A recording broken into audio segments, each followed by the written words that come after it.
Okay, good morning. I'd like to welcome everyone to the Atchison County Commission meeting for Tuesday, July 22nd. I'd like to call the meeting to order and our county clerk will provide roll call. Commissioner Quinn, Present. Commissioner Knoll, Here. Commissioner Campbell. Here. Okay, thank you for that. There is no invocation this morning, so if you please stand and join me in the Pledge of Allegiance.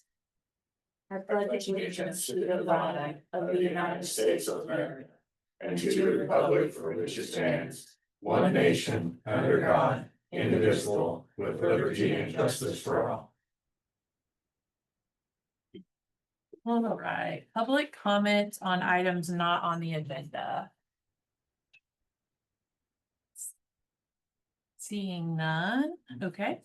Approval of the agenda. So we have a few changes in our agenda today for just reworking timeline. So our illegal dump program discussion will be held at 11:30 via Zoom with Toby Kuhn from KDHE.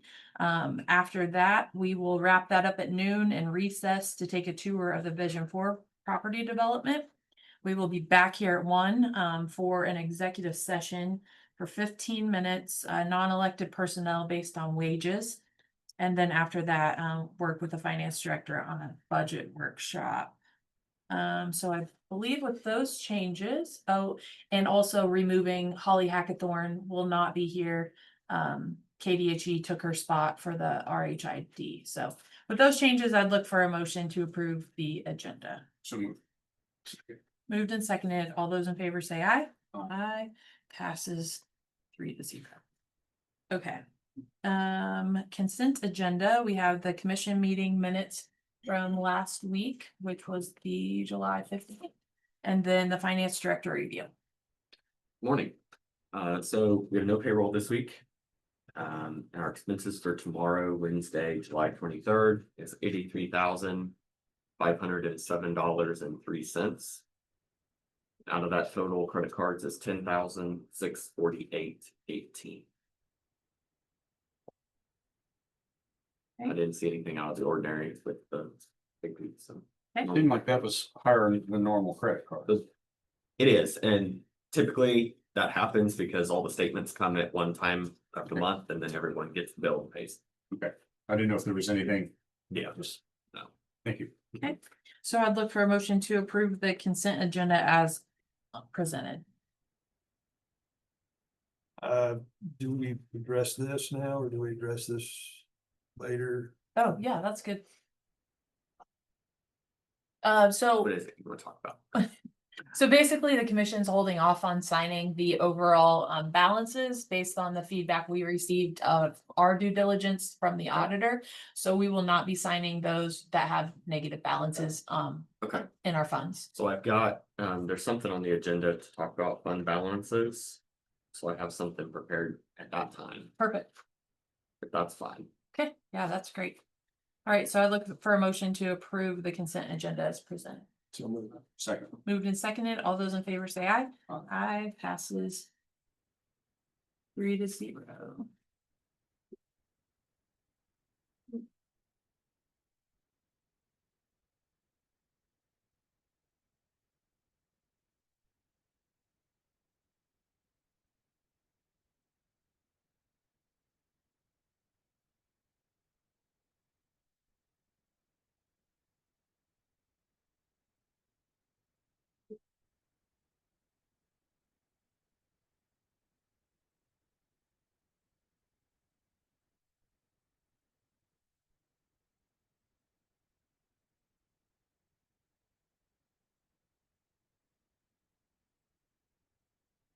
Okay, thank you.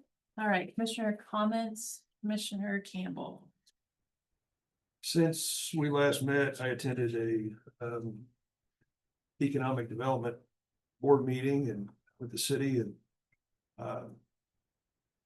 they're doing some good things. I look forward to working with the city from here on out on a wide range of things, but they have a good board and it's going to be good for our community that we're working together. So Awesome. Commissioner Knoll? I had a kneecap meeting Thursday evening in Hiawatha.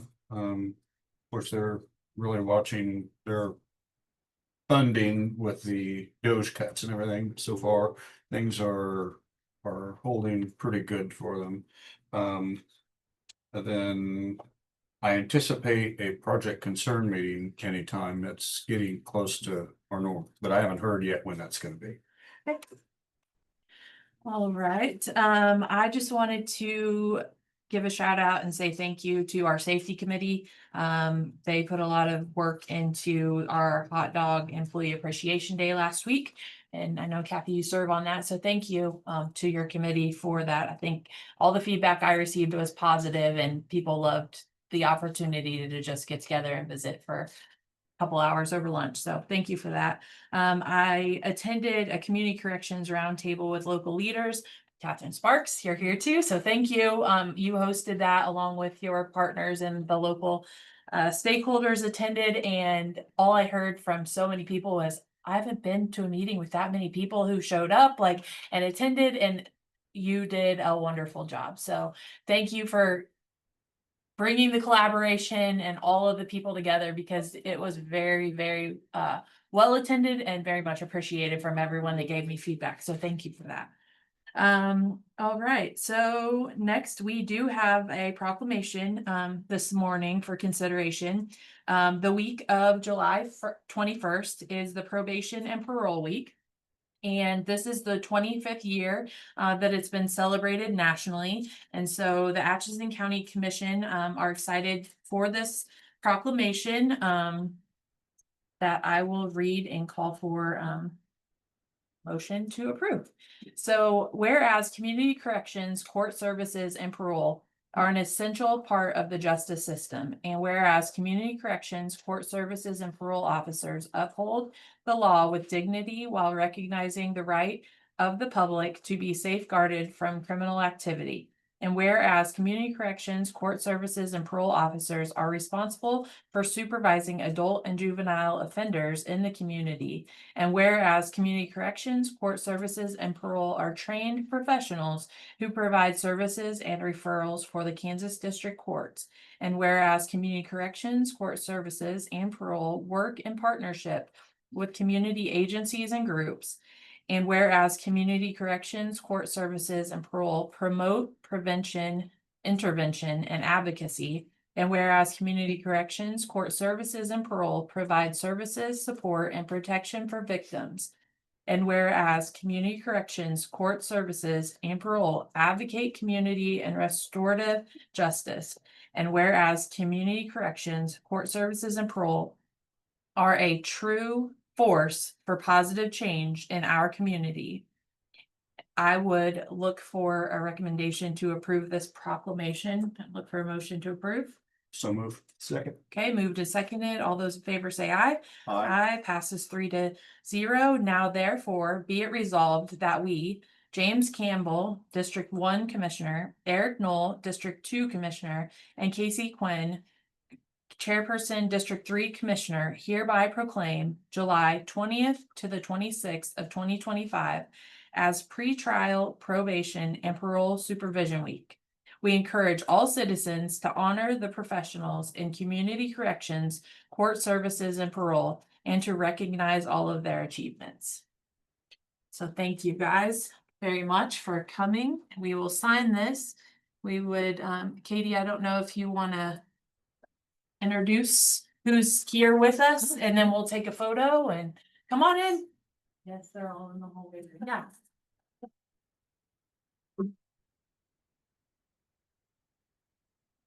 And we'll take the photo back here in front of if you guys want to come back, and then they're on the camera and you can kind of introduce who's all with us. Great. I'm going back. Yeah, going back. Yeah, thank you. Susan, that's S. Yep. Yep, no, you're good. I'm over here at Korea. I would love to be, you guys wanna hold this? I think they should do this out. I know. Everybody got behind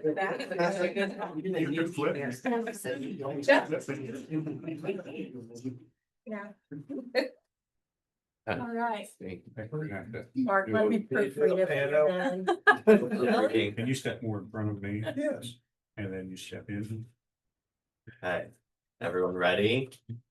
1, 2, 3. I'll do one more. 1, 2.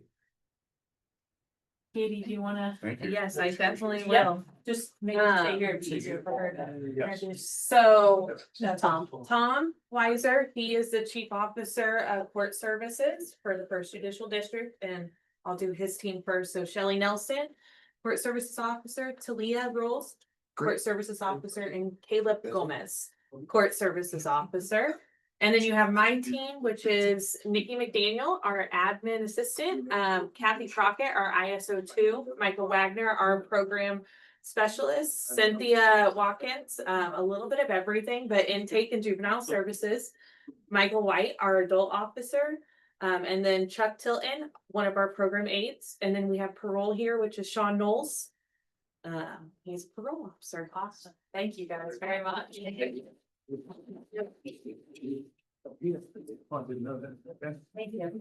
Appreciate it.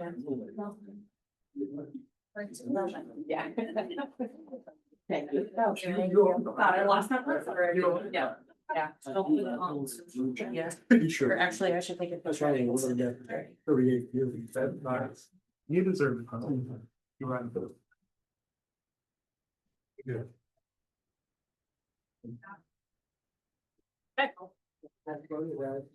Alright. So first on the agenda for new business this morning is, we have Roxanne Henson. She is a constituent that would like to be on the agenda to discuss, ambulance service. So, this is something you wanna, you guys, both of you can come up. I'll add another chair there for you. We'll put you under the microphone so everybody can hear. Here. Please, thank you. Yeah, just come right up here under here and yeah, one of you can sit there and one of you can sit here. Thank you. Yeah. Thank you guys for coming and, Oh, a little nervous. We don't really drink. oh, don't be nervous and we're just looking forward to visiting with you and hearing. Okay. First of all, good morning. Good morning. You want to go first? This is my husband, by the way, Dan Hanson. Okay, So, hi Dan. Hi. How are you? On May 19th, he was experiencing shortness of breath and chest pain. So I took him to Amberwell here in town. And that was around 5:45, 6 o'clock in the evening. He was seen in the emergency room, and 2 hours later, it was discussed to transfer him to another hospital. We had to wait 5 hours for an ambulance because there was no paramedics on duty. You came from Topeka. Topeka, but first they had to transport somebody to KU before they could come get him. Now, they took excellent care of him up here while he was here. We're not disputing that at all. The reason why I did not take him was he already had IVs in him and a chance of another possible heart attack on the way to St. Joe. So that's why we waited. But we were just mainly wondering why there isn't funding for something what if there was a big accident on the highway? There was storms in the area, so that's why Life Flight could not, or whatever they call it, could not come. And one of your loved ones, would you want to wait 5 hours for something like that? May I ask a question? Sure. Was the 5 hours you waited for an Atchison County ambulance Yes. from Topeka? Well, I was here 7 hours. They called me down for 2 hours, but we had to wait 5 hours for the ambulance to come to Topeka to get me. So I was there you were in 7 hours and 15 No, minutes we before I were got in to St. Joe. Amberwell. The ambulance came from Topeka, Topeka. right. Okay. But they had to take a person to KU first then Amberwell got a hold of them, they came and got me, but I was over there at 6. I got about 1:15. They put me in an ambulance here, and I got to St. Joe 2-ish. Kind of, that's what the paperwork said. We got it all documented. But So, when I was in the back of the ambulance, I was wondering what we could do. I realized everybody's on a budget. I know the city, I know our high percent sales tax. We got a whole state. And we got a state that's gonna cut back, well, the whole country is right now, on small hospitals. Well, we're gonna have to take care of somebody. If you're out in the country, you're still gonna have to have quality care to get you Amberwell to calm you down, St. Joe, Kansas City, Topeka, wherever you gotta go. We need that, and what we're wanting to know is what we can do. I don't blame anybody. You got a budget, I got a budget, especially now I'm paying on 2 hospitals. I know what a budget's like. But do we, I know Alan pretty good. Sorry, I'm shaking because they resuscitated me about 4 days ago because I had an asthma attack. So anyway, I'm not having a good week or year. But anyway, what can we do? I know Alan Rivas, but he took money from me too, my teeth. But anyway, he's pretty good at that. You gotta watch him. And then Derek Smith, talked to him, but this is local. I realize it's a local problem. I understand that, but it's a state problem. It's not you guys, your own local, but that's who we talk to because that's the level we're on. That's we're here in Atchison. And then you go to Alan, he can do something in Topeka, but keep going higher. At Topeka, we got people represented in Washington. I mean, you know, it sounds crazy, but we're gonna have to do that if all these hospitals are closing. Even our county here. Where you gonna drive yourself in, you have a tractor accident. On my legs, I'll just tape it on, we'll get him there. I mean, you gotta have care. Like, I don't wanna say one thing, the fire department here is fantastic. The EMTs you have here is what needs to be in the county ambulances, because I mean, they literally, and I'm not trying to say this without crying, saved my life. I was as blue as this shirt, they said, in gray, when they pulled me a few days ago. So I know what medical is. Outside that, I'm in a horse. I've done martial arts and these I got to be in my 70s and it went poof. So, and I realized you can't live forever, but I'd like to live as long as I can for a while. But I know it's a budget issue. And I don't want to keep rattling because I got a bad habit of saying that. But what can we do? You do, Alan do, Topeka do. What can anybody do? Because we got to have people. You can't put politics above people's health, no matter who you are. Not even the big boys in Washington. Amen. So I So mean, can I- what can we do? can I ask, what other services were called for transport? Oh, we don't, I don't know. I was laid out at the hospital. All I know is they called. Well, I mean, there's a difference between initial response from the scene to the hospital. The scene, she drove me to the hospital. But that's a different standard. I mean, you were comparing, you was bringing up, like a tractor accident. or Yeah, but whatever. I'm just saying we need that. Yes. Because if we you're do. out there in the country, But what you're saying is if we don't have the folks to transfer you, then we don't have the folks to go out to the Right. scene. Yeah, no, I understood what you. well, the city's great. I understand You what guys you're got the saying. people here in the fire Well- department, but you don't have it out. Since we have Yonder. Corey here, I'd just like to ask him, so Okay. on this particular case, would it have? Did the meeting that you had to change some of this, did that happen after this or before this, or would it have? made It a happened after. difference? And it has made a difference. Okay, I did investigate this circumstance. Obviously, we look into everything. My answers are not gonna be very satisfactory because I have to protect health information. I can't speak Yeah. about your conditions on Right. camera, even though you're here. So given that we weren't the one that provided your transfer, the hospital cannot talk to me about it.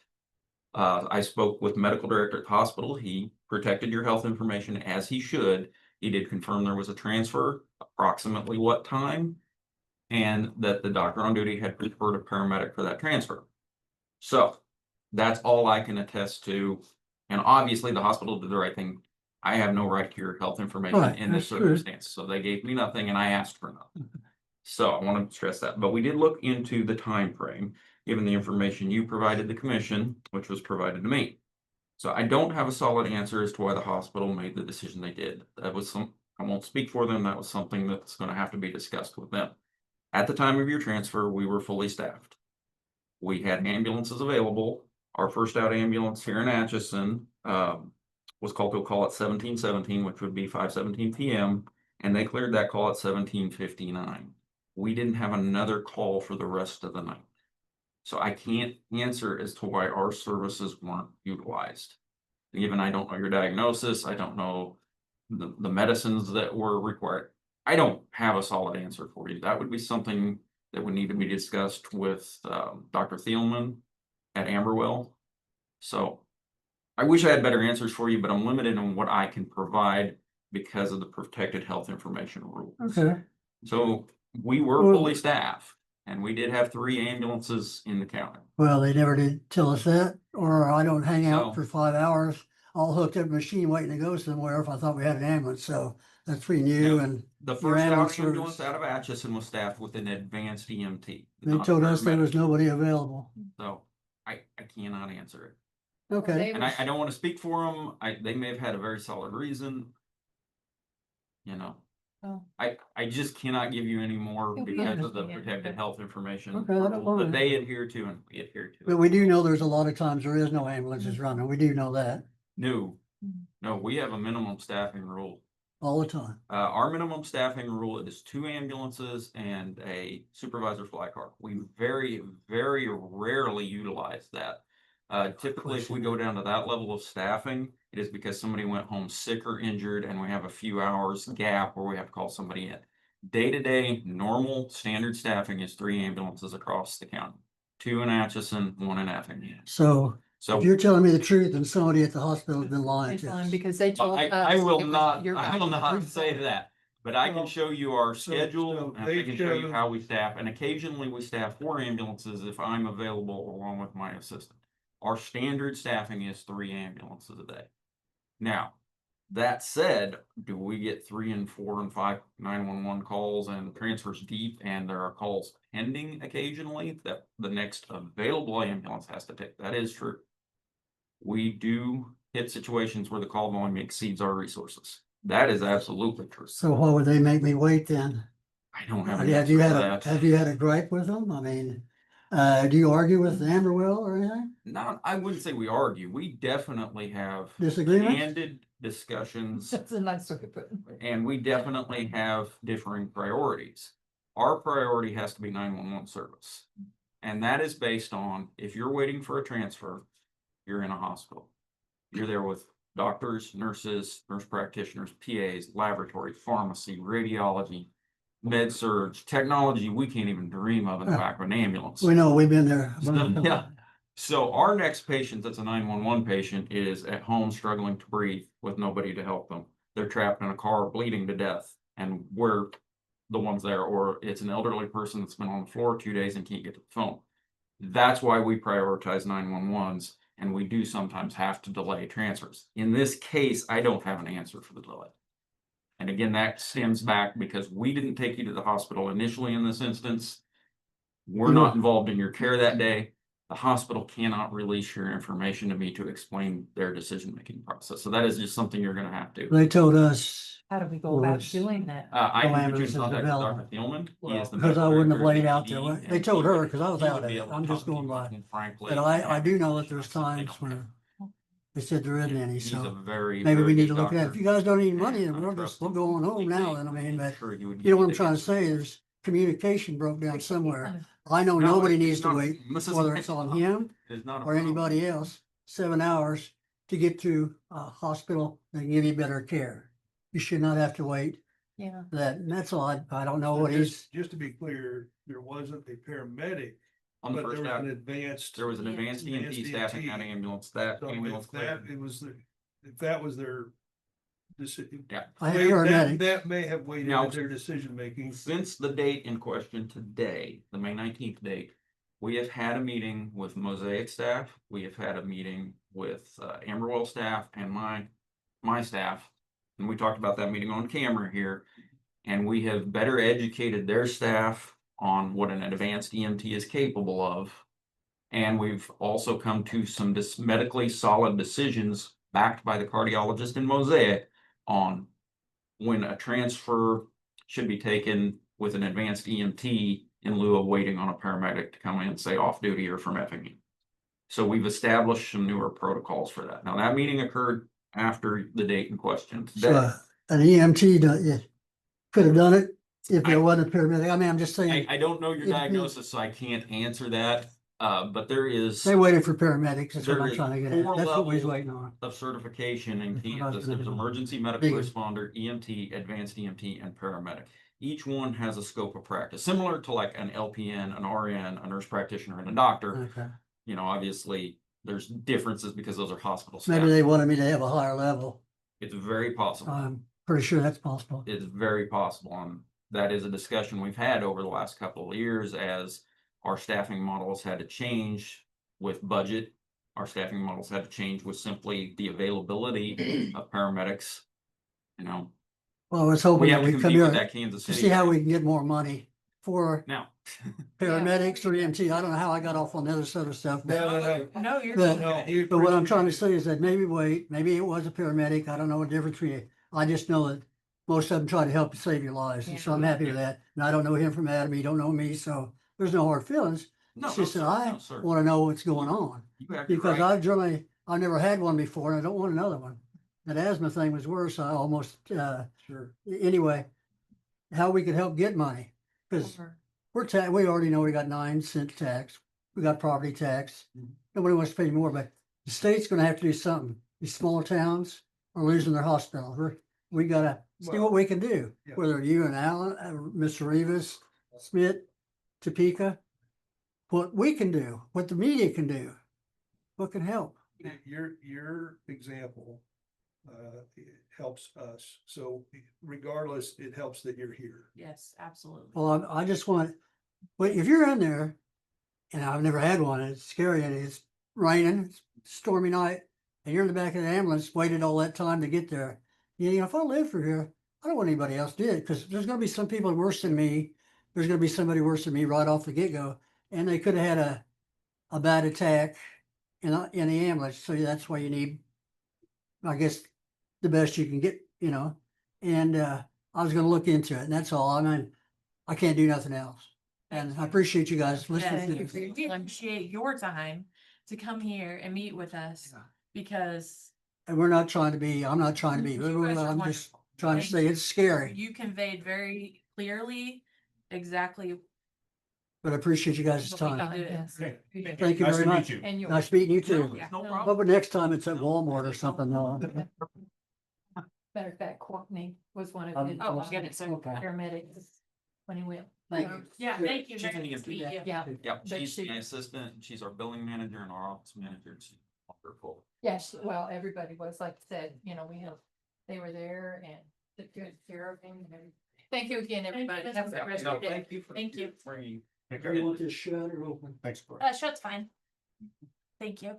Okay, next we have Mark Zeltner, Finance Director, consideration of purchase order to BG Consultants for Road and Bridge Facility and fund balance discussion. Okay, so first one is the purchase order to BG Consultants for professional architectural and engineering services. They did, during the month of June, worked 25% on drawing development, had their design meeting, and are progressing towards 50% of development by July 14th. So this invoice was dated July 1st, so I'm a little behind to getting in here. But the invoice is for $13,680. The remaining contract balance is $41,304. We have already paid $7,816. Okay. And that'll be paid out of the Senior Village Reserve Fund, or sale proceed fund, rather. Okay, and just to recap where we're at on project as a whole, the boring that we just did last week, 2 weeks ago, that amount and this amount is all that has been expensed. Let me just look real quick, Okay. because I'm Yep, tracking it. yep. No, I appreciate that. So we've got the 7816, the core drilling was 8100. There was $280 to David Jacobson for surveying. And then this 13,680. Okay, thank you. All right, so I'd look for a motion to approve the purchase order to BG Consultants in the amount of $13,680. I'll second. It's been moved and seconded. All those in favor say aye. Aye. All those opposed, same sign. Aye. Passes 2-1. Thank you, Mark. Yeah, thank you.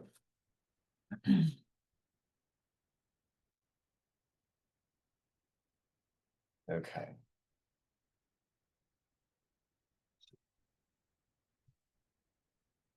So our next topic is fund balances. The auditor was here a couple weeks ago and discussed that we should not have any fund balances go in the negative. So we currently have two, at least this week. It is the solid waste fund and the joint communications dispatch fund. So how those funds work is expenses are paid and then we get sales tax money to cover those expenses at the end of the month. So you kind of have all these expenses that you're floating at the front, but then you kind of get them supposed to be reimbursed kind of back at the end. But we are negative in those funds about total 420,000. Yeah. So it started off, we only get about 180,000 a month. And that's supposed to cover both of those funds. But in the beginning of the year, January, February, March, there was a lot more expensed out than what we had to cover it. So we're expensing more out than what revenue is coming in. So here we are today to try to figure out a plan of how to still pay our bills with alleviating the issue of the negative fund balances. So you have a couple options I can think of is you just stop paying bills and then that's going to rack up and then you're going to have a big chunk to pay at some point. You're going to get late fees, which is not going to be good. So I don't think that's a good option. The other thing I can think of to do is we make a transfer from our reserve fund. Our reserve fund has about 550,000 in it. We make a transfer of 500,000, 200,000 to fund 202, which is solid waste, because we are negative 167,000. So 200,000 would shore it up and give a little cushion. 300,000 to fund 205, which is joint communications and dispatch. They are negative 253,000. So that 300,000 would shore it up and give a little extra. Then how we move forward, that I guess by taking care of that 500,000, that alleviates those negative fund issues. Yeah. Then move on to step 3. When the sales tax money gets receipted in, and so when we get it in July, whatever we move into, because there's a resolution that says we have to move the sales tax money into those funds. We're not able to move it elsewhere. So when we get the sales tax money, we move it into the funds where they're supposed to go. Then I think how we continuously move it back into reserve. So what we move into those funds, we move out and put it back into reserve. So it's like what you put in, you're putting back into reserve so that you get your 500,000 back. But I think it's also going to take time. I sent a little document last night, a PDF document. I didn't print it out for you guys, but the last page shows kind of like a breakdown of where we're at with the 420 negative. We add back in 180,000 for July and August, and then we're down to 60,000 negative. That doesn't account for what any other future expenses, but it does show that expenses are slowing down as the year goes on. I think there's a lot of expenses that get paid out at the first of the year, like contracts and things like that with joint communication. So it's really heavy in the beginning of the year, and then it kind of tapers off towards the end of the year. Because you don't have all those big expenses. So if you would take the 500,000 from reserve, put it in to shore up these balances at the end of the year. And say you get, you're still behind, but you're at 450,000. You're gonna lose the 50,000 from reserves to that because you can't go negative. Right. Even at the end of the year. Right. Just to make sure that I'm tracking things right. Outside of the reserve fund, I do not believe using a different fund such as like county general is beneficial, because the reserve fund is not budgeted. County general is. So if you were to take 500,000 from county general, we would be over budget because we did not budget for $500,000 to leave that fund to go into other funds. You could and will replenish the 500,000 even if you took it from county general, but Well, the point is it's not there to take it to begin Currently, with. you bring it in how much a month? 180. 180. So it would take what, 2 months, 3 months Yeah. to get that back? Okay. That's as long as Yeah, you're not expending more than you're bringing in addition to, like, you are still having to cover this 500,000 plus cover all of the expenses as well. and see, unless this has changed since they're predicting to blow the budget next year by quite a bit. So that it's good that this is happening now, because there has to be a discussion Mhm. with these two that you can't, you were given 3/4 Right. to work And with. we're exceeding that. And so my question, I guess, is specifically on each of these. Was there something other than normal, budget draws? Was there big projects? Was there something that drove drove these up beyond the 3/4 cent? Was there something that stands out that drove these up, that are driving these, or is it just normal budgeting expense? Were there projects? Were there? No, there could be. So,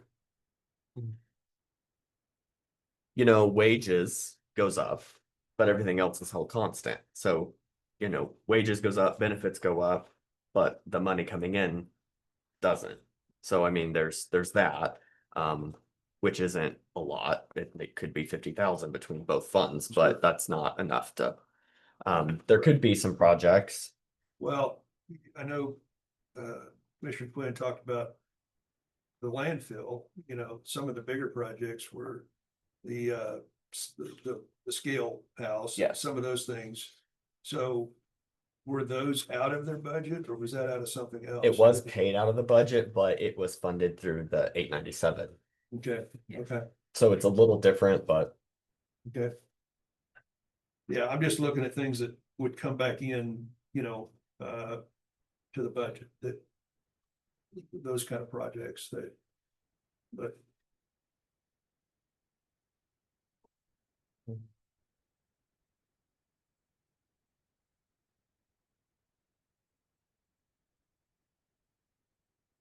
Definitely gonna have to look at something. We talked about what, tipping fees or something. Well, I just feel like if we're having a shortfall, we should do a user fee versus putting it on property tax, like. Yeah. It's a service Yeah, we need to, and we could come up with some user fee to collect versus the people that own property happen to supplement the shortfall, like. I agree. No, I agree. I think that's only fair for heavy users. yeah, because for the 2026 budget, we've got a shortfall plugged in of 339,000. Right. 529. Just to have it in there so that we didn't forget about it. That is the dollar amount that's over So that's the two budgets together minus what we anticipate to collect. That's the difference. $339,529. Thank you.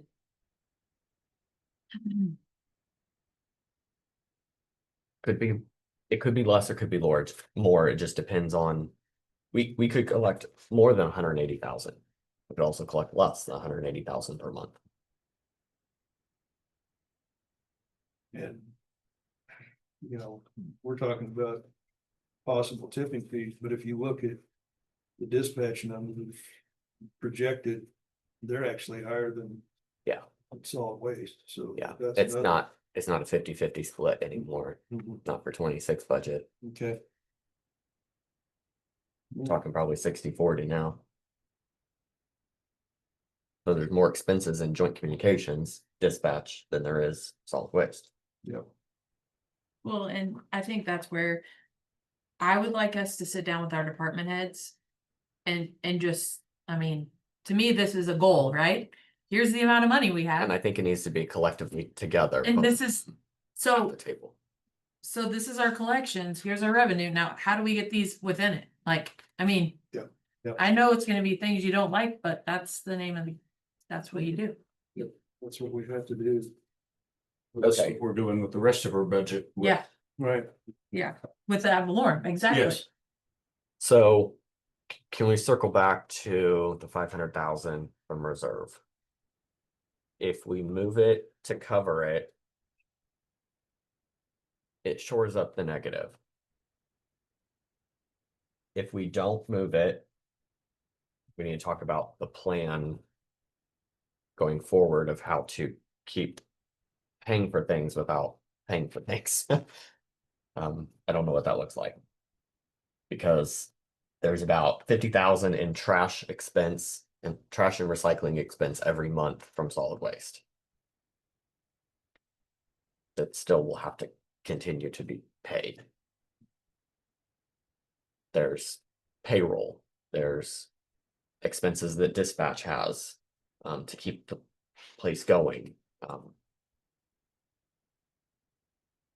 I don't think just not paying anything is an option. I mean, you could limit it, sure. okay. But you're still negative. This has been going on for a while, but it was just the audit that's identified it Mhm. as a problem. What? If we continue as we are, I mean, with running the negative Yep. balances, what's the ramifications for that?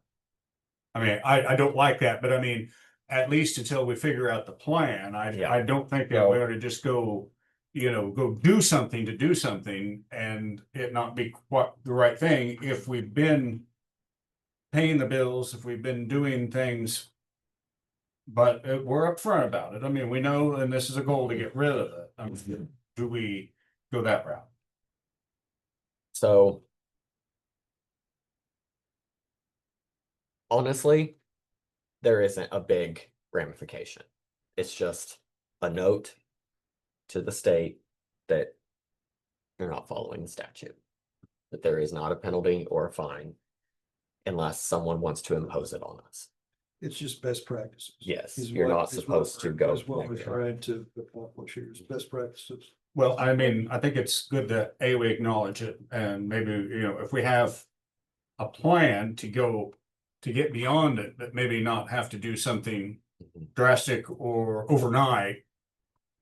When, we're not shirking it, but we would definitely, and we don't look for extremely long term. No. But I just, for now, I don't think we know where we want to go yet.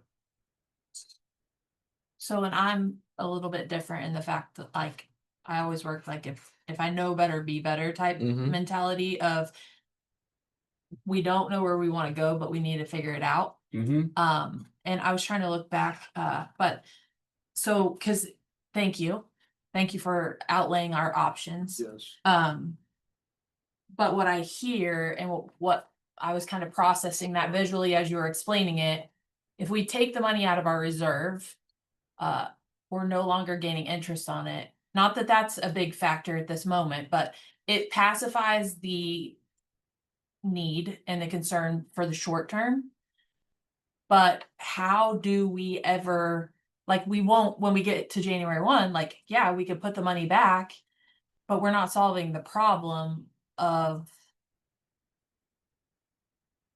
the cycle of like life. Like, to me, it almost feels like we have to figure out, do we have a CD or something coming to maturity that we could So, put in there, leave it in there, don't touch it, but it sits there as the buffer of the cycle.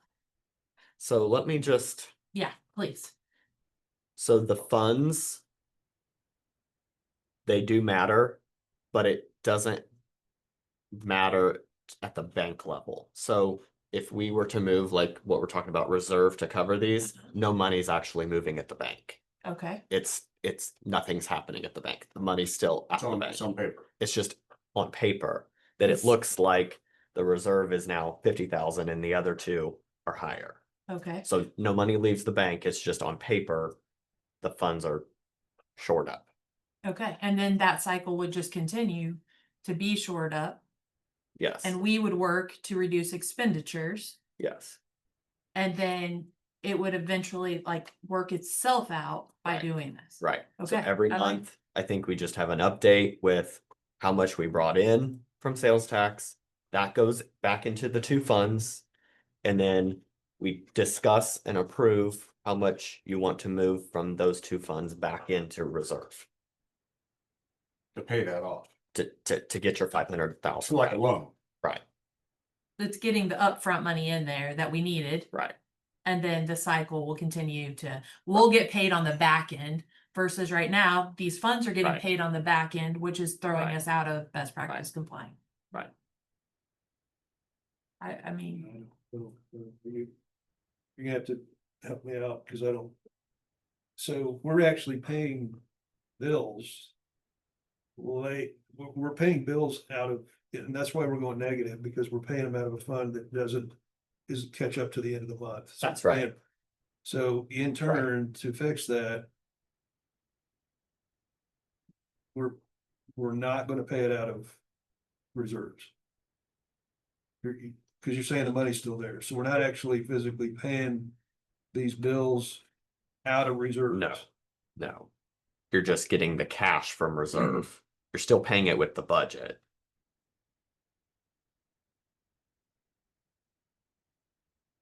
we're moving the cash over there and recouping the cash when you collect.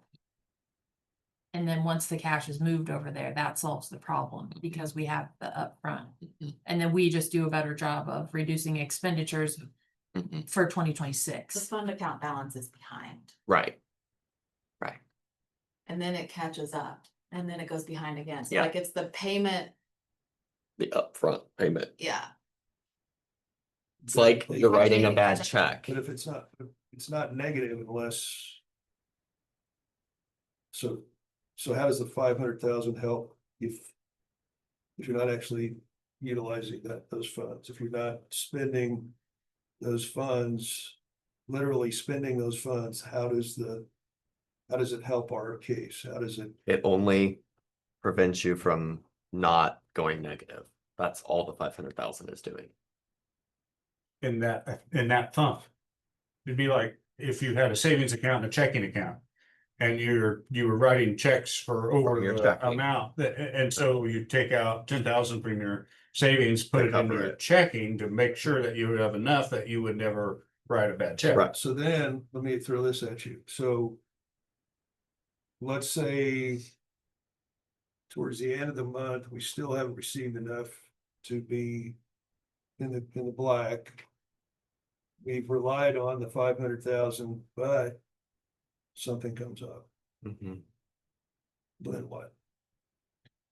Mhm. That's kind of what Eric was saying. If you moved 500, but you recouped 450, now you're just out 50. Now, I'm saying Yeah. before you ever recoup any money, let's say we're on the hook for the 500 just to keep it in the black. We've made this agreement. And then something comes up that we need 350, 400,000. You mean back on the regular side, not On the the, reserve side, let's say we would have. something comes up that we would have needed 350, 400,000. Hmm. Do we just pull from that same fund and then it goes back into the negative for a period of time? Is that what happens? Based on You what we've see what I'm heard, we saying? can't do that either. This is the reserves are there for Mhm. those, whatever, Whatever right? moments, sure.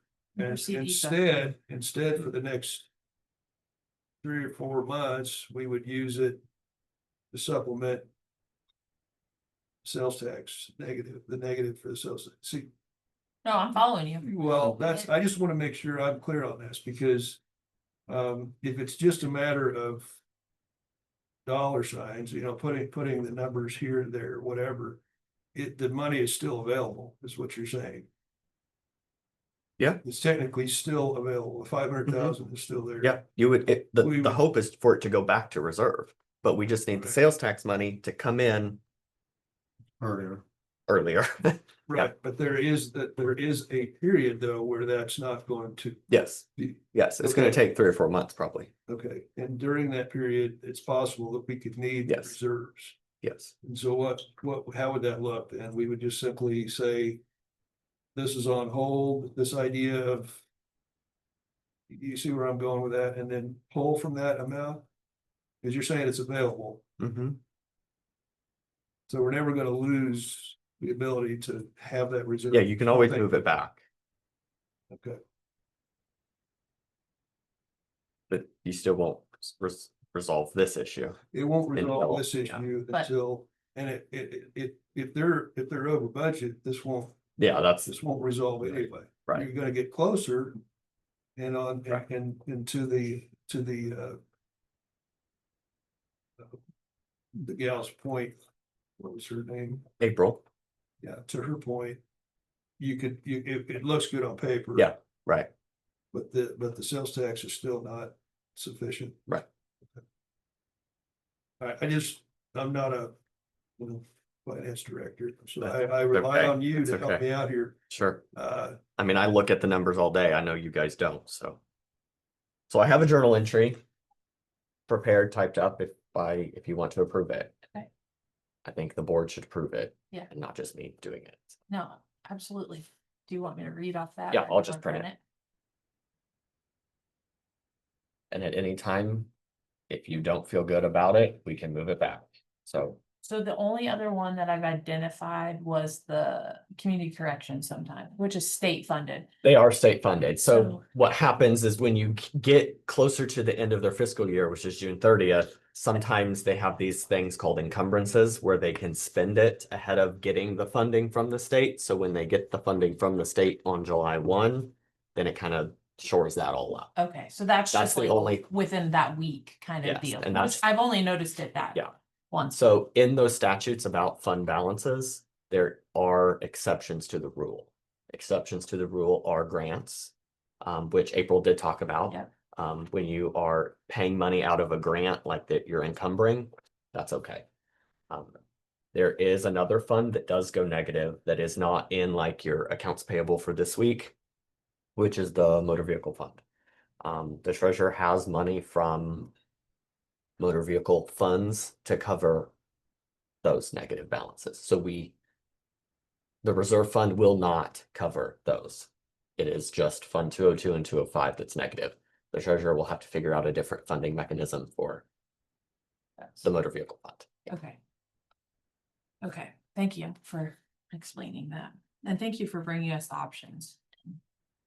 This is helpful. And just one last thing to note, I know we're talking about 2026 budget, but I think it would be in our best interest to start now with the discussion with department heads of those two fund, like solid waste and joint communications of like, is there anything budgeted in 2025 that we can, eliminate or slow down or look at differently? Yeah. Because that'll be that much better and then of it. But okay, so I would look for a motion to approve the Atchison County transfer as recommended by our finance director to take from the reserve fund and transfer to solid waste fund and joint communications dispatch fund to cover negative cash balances in each fund. Commission approval required. Cash balances included to show amount negative. So you would take 500,000 out of the reserve fund and transfer 200 of that into the solid waste fund as a transfer in, and 300,000 into the joint communication dispatch fund as a transfer in. Do I have a motion to approve? Still moving. Second. Okay, moved and seconded. All those in favor say aye. Aye. Aye. Passes 3-0. Small on that. And we will just have a recap of this at the beginning of every month. Wonderful. It's great. Thank you. Yeah, and then there's a negative fund balance sheet that will go with that so that you can see that the 200,000 would shore that up and the 300,000 would shore up the other one. We just have these reprinted then. So I can't Reflect that. I can't reprint those because that's printed at the time, the cash balance at the time it's done. Good. So what But happens if they next- don't get signed? Then the checks don't go out in the mail. So So we Okay. signed, we signed these knowing that, We've corrected Will the be issue. corrected. okay, I'm okay. with Okay, that. I'm okay with that now. We have last week's that we did not sign, and then we have this week's that we were not gonna sign because of what we learned from the auditor. So now that we have a solution and a path forward for correction, we will. Okay. All execute our signatures on here. To it.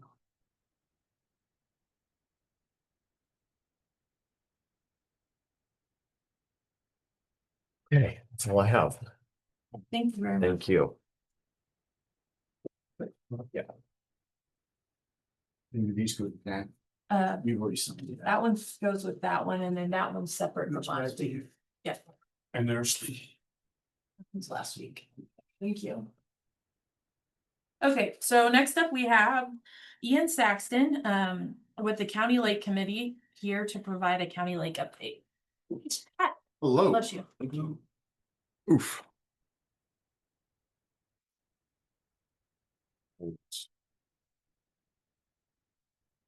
Handing out our Thank you. plan. Forget about me. Thank you. Uh-huh. Is that? You know what, Mark? There you go. I forget. you. Why not? Everybody gets one. Call me Oprah. Okay. You mind to share now or? Yeah, I'll go through my presentation. So this is the overall kind of presentation that y'all were asking for. I did a PowerPoint, but also I put it into words. So that way, you know, if you had any questions, I ask you go ahead and review that real quick.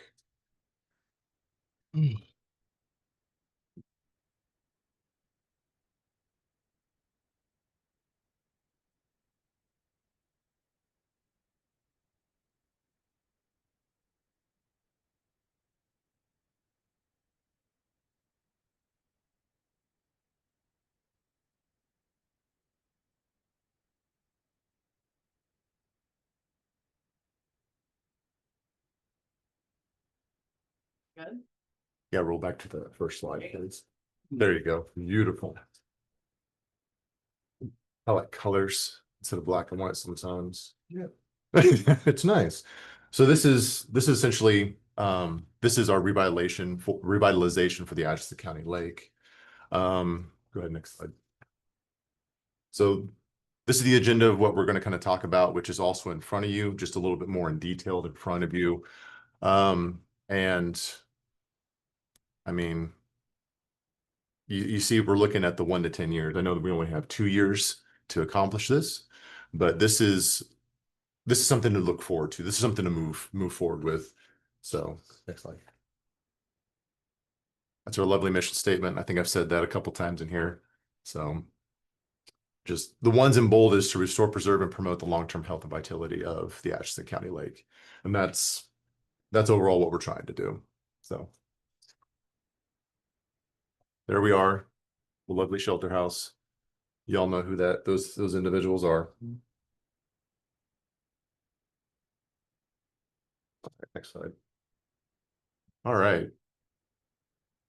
So this is, if you look at the slide itself of how year-wise we're going to do that. First year, it's the big bulk. This is our planning year. And right now, anything that's in the red, that's pending. We're currently doing that, or we haven't necessarily actioned that yet, but that's going to be part of that 1-year plan. Yellow is ongoing. We're still doing a lot of cleanup. And until we take over fully from the road and bridge, there's not a whole lot that we're trying to do. So that's that October timeframe, remember? And then come January is when we fully take over and we're starting to get all the things done. And I forgot to say, if there's any questions that you guys have, please, pause me, stop me, and I can expand more into it. So there's your view. So this is what we've done thus far, just the community cleanup days. As you can see, the shelter houses needed a lot of help. There's been a lot of volunteers that have been helping out. A lot of people that were in this room came up and said, "Hey, I have wood that's over 100 years old. Do you want to use that for this bench?" And I said, "You bet."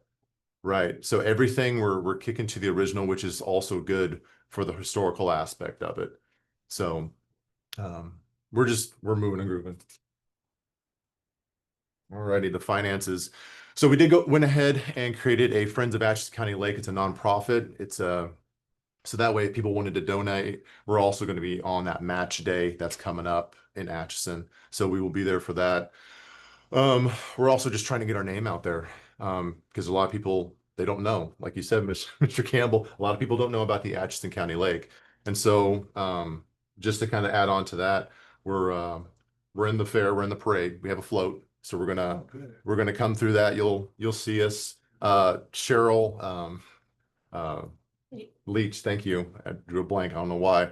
Cheryl Leach she's been taking the bull by the horns, and so she's getting that going on. So I appreciate that. We also have a booth outside of the blue building for the Atchison County Fair, so people can come and talk to us. We'll have a little bit of swag, not a whole lot, nothing crazy. But we'll also just kind of, anybody who wants to talk about it, we're going to talk about it, right? The other thing is, sorry, you're good. You're good. The research and apply for the grants, we're still rocking and rolling with all of that. Now because of newer bills that are coming into play throughout the United States, there's a little bit more, but there's also less. So you had to give and take with that as well. The shelter houses, they definitely need in repair. Dredging, of course. Communication, we went ahead and launched a Facebook page. I think a lot of you have liked it or seen what's going on with that. We're trying to get as much information out to the people, like blue-green algae.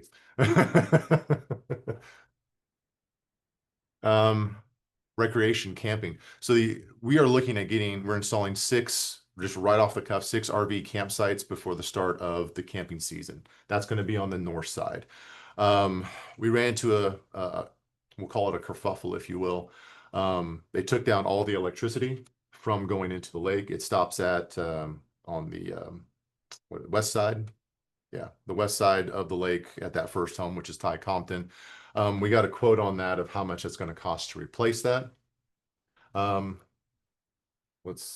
to remember what that was. There she is. They went 13,000. Brown Atchison, the co-op.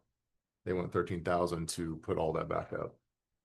There you go. You just have sorry. that. You just have that. Keep this. Of course. Thank you. Some things you can, other things you can.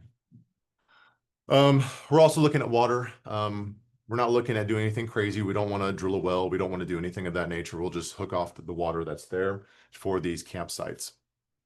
The designated dry camping, it is going to be on the south side near that south shelter house. And also, once that gets going, we're going to have that website that I mentioned before of how to, so people can go on there and reserve and all that. So there's not going to be a whole lot of human interaction, but that way we can actually get that money generated in and then into the county's coffers. Walking and biking trails.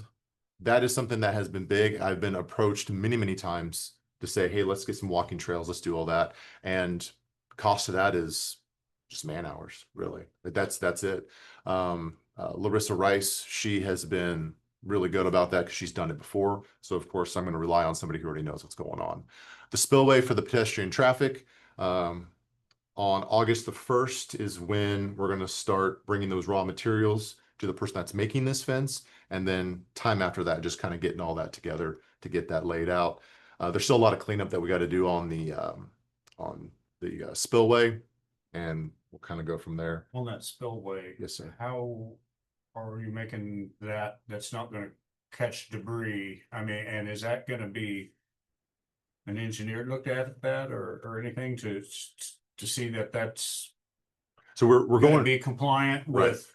It's going to be OSHA compliant. It's going to be OSHA compliant. And then as for it blocking anything, it's just a matter of just staying on it, because are you going to get a branch over there? Probably. It's going to float over there, but it's just a matter of that maintenance. And that's what my crew is there for. You know, it's good to have people local. So when that happens, like now with all the rain we had, you can see what's going over. You can see what's actually hitting the side of that spillway. Mainly, I was just wondering if it was engineered or looked at to make sure that it wasn't gonna be deemed a danger down the road or something, you know, Understand, like if yeah. someone was. Right. there, This, 'cause right. I was looking at the liability aspect of it, of anybody toppling over. We made it high enough so if you wanted to ride your bike across, you can. So you can walk or bike across the spillway. As the engineer question, we can definitely have that. The person who's making this is George Shear. He works for Burlington Northern doing this all the time. So he has the OSHA specs. He has all that. So I mean, we can go about that and figure out what that engineer specific thing is, of course. Also we had a donation from Holloway Distillery of the Frisbee golf. That's a big thing. I don't know one thing about it, I'll tell you what, but other people on the committee, they do. So they're taking the bull by the horns, and they're going to start getting that done and kind of posting that to our Facebook page saying, here's the holes, come on out, right? So. All right, I made this for you, Mr. Campbell. I made this whole slide for you. Okay. So the spring is going to be the start of the season. It's going to be a kickoff event. We're going to promote it on the Facebook page. So we're looking at a fishing derby. A fun run 5K is going to be in that as well. The canoe and kayak racing, I thought was the coolest idea you could ever think of. And it's going to have local sponsors to help with that, get that kicked off. You bring your own kayak, and we're going to race from one end to the lake to the other. That's kind of what that is. The local vendors and food trucks, they're coming out, and of course the live music. This is still in the process of getting all those names, but right now we're sitting at about 25% of people saying, sounds good, we'll be there. You know, so Yeah. there's more to come for that. But that's what we're looking at towards that 26 into the spring. So Yeah. yeah, yep. Love it. That's a lot. Go ahead.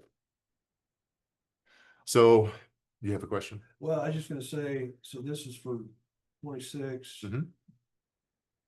I know that the Boy Scouts do they do a fishing derby at State Lake. Mhm. I'm not trying to take away from that, but I mean, maybe for 26, they could move it to you guys, and they wouldn't take over in any way, but maybe they could participate in that some way, shape, or form. No, I like that idea. Just be part of it. I don't know. Yeah, no, I've talked with many of people. I've talked to the American Legion about, you know, and we're going to get to that. I've talked to the American Legion, Theater Atchison, these people that are in charge of these elements, just to kind of, you know, help us out, Yes. because they're all about it, and there's Yeah. people that want to help. Love it. So they're looking at the 2 to 5 year, the gross assess and experience, you know, experience of. So the dredging is a big thing. There's been many thoughts of how to do that. I do have a bid or a quote. Not necessarily it's going to last forever, but just it's from Dredge America. Mr. Peterson, he went out and helped us out. And total cost is about, to do the whole lake is 5.9 million to do it. So it's quite substantial. The other thing was kind of taking little bites at a time with using the buckets to get it out. I'll go ahead and give this to you as well. But when Dredge America came out, they put the settling basin on someone's farmland.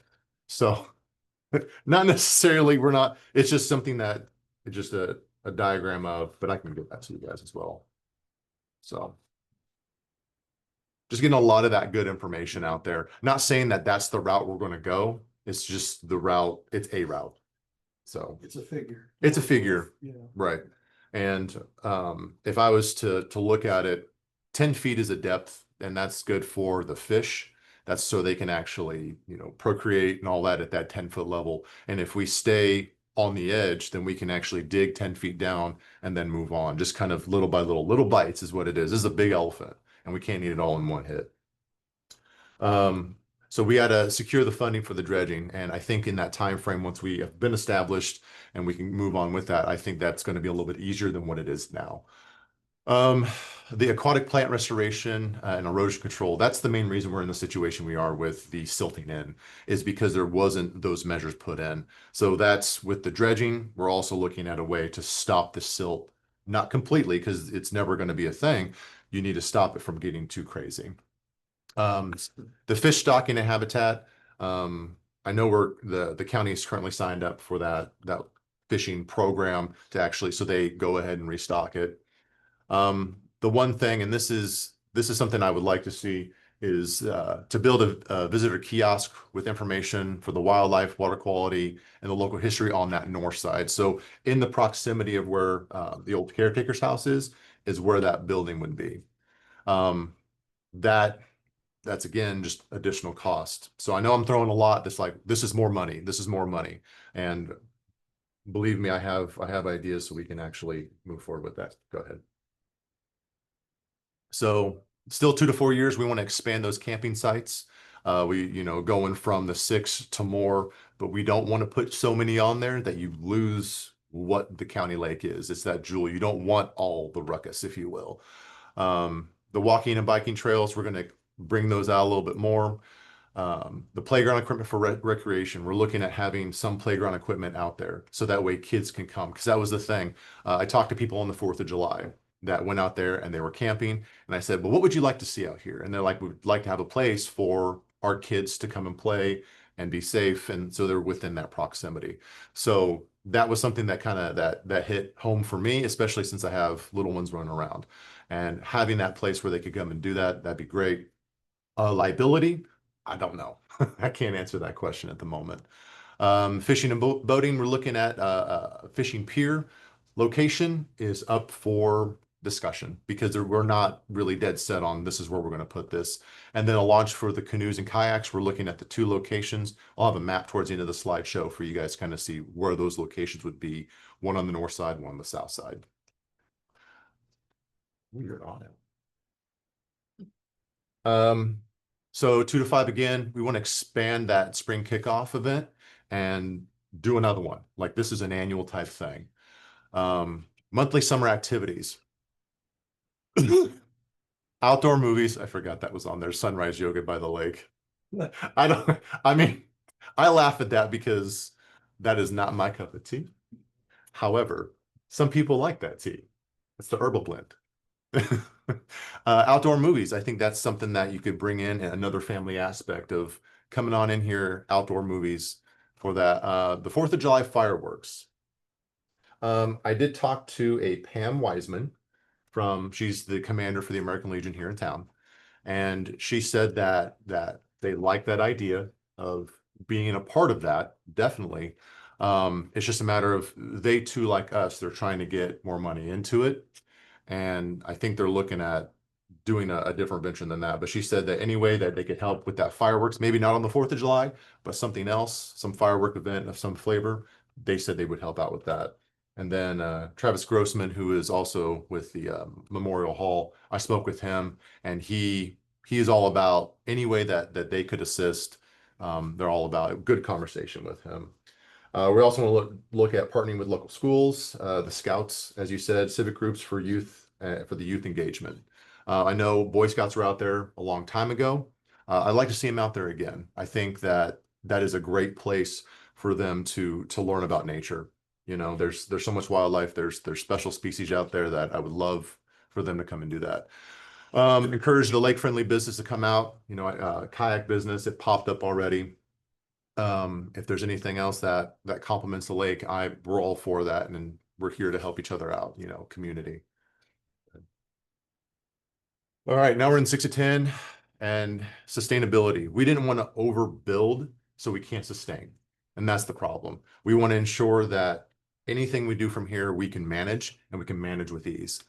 More of the habitat rehabilitation, preserve the history, because that's the one thing, that beautiful video that Trudy did that talked about the history, talked about the people, and we want to continue to promote that. The dredging, I think the dredging is a never-ending thing. It's something that's going to happen. Either we do it 1 year, stop another year, and continue on. And it's just a matter of money. It's a matter of money. Recreation, the thought of adding tiny cabins was a thing. There's multiple issues of how would you handle the tiny cabins? What would you do? It'd have to be bare bones. It'd have to be very bare bones, very, very kind of primitive with that. But we'd also have to have a caretaker for that, and it'd be a seasonal caretaker. These are the big ideas. These are the big ideas that's why that's that 6 to 10 years. Because if we decide to do these cabins or something of that nature, how do you sustain it? If something breaks, how do you maintain it? Because that's another additional cost that you have to worry about. Install the shower houses for campers.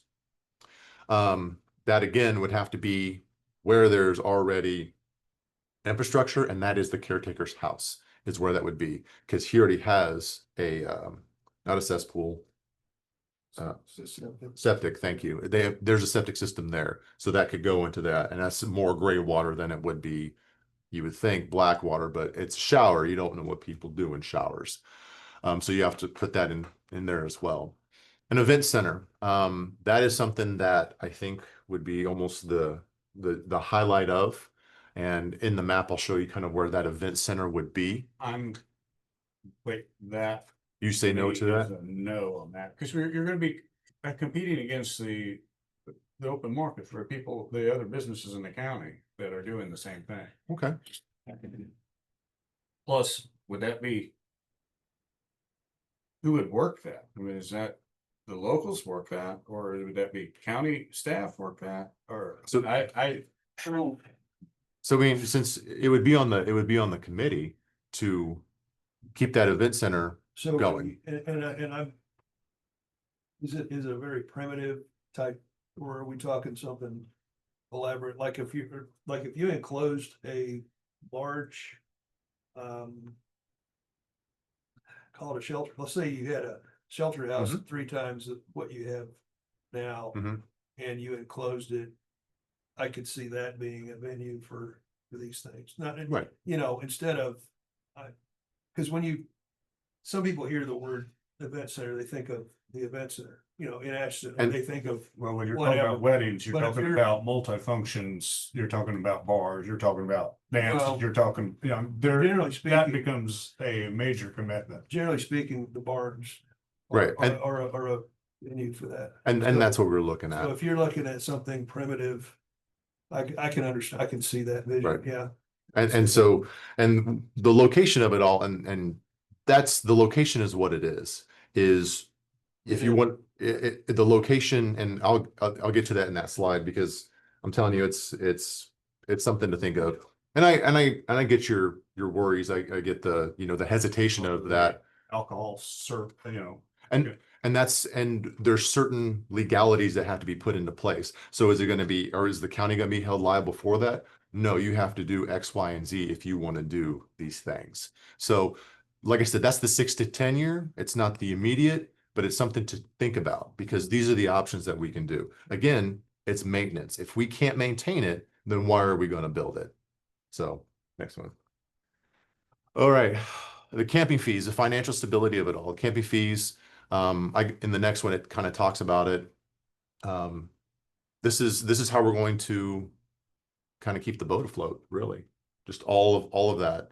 The cabin and event center rentals, like I said, that's the 10 year, like 9 to 10 year, if we wanted to do something like that, because it's just something we gotta maintain in the end, right? Go ahead and do the next one. This is the pricing that we're looking at for the camping fees, the building rental fees, and this is as of right now. This is the right now numbers. Once the RV partial hookups get up, that's 22 a day. We looked out through the county, we looked at local, and this is probably more bang for people's bucks for them to do. So a lot of these that we haven't set in place, this is based off of just kind of working with the other, like the state lake and all that. You guys have any issues with the price point? And when it comes to the camping fees, there will also be a deposit of that they'll get in the end. Because you know, if you're at the primitive camping, they're gonna leave all their trash around. Well, if they leave their trash around, well, then we have to come pick it up. And then we take that $50 deposit. So, you know. Yep. So that's what that is. Next one. I know you guys saw this before. Is this gentleman sitting behind me? He helped out and I really appreciate that. So you see the purple. The purple is the event center. That's the highest point at the lake. And what it would do is look out at the lake. So like Mr. Campbell was saying, think of it, probably not the best word choice when I say event center, because that can be very misleading. Think a shelter house enclosed. That's what it is, you know. And if we wanted to do something like that, I think that would be very doable. I think it'd get utilized. I really do think it'd get utilized because it overlooks the lake and all of its beautifulness that it is.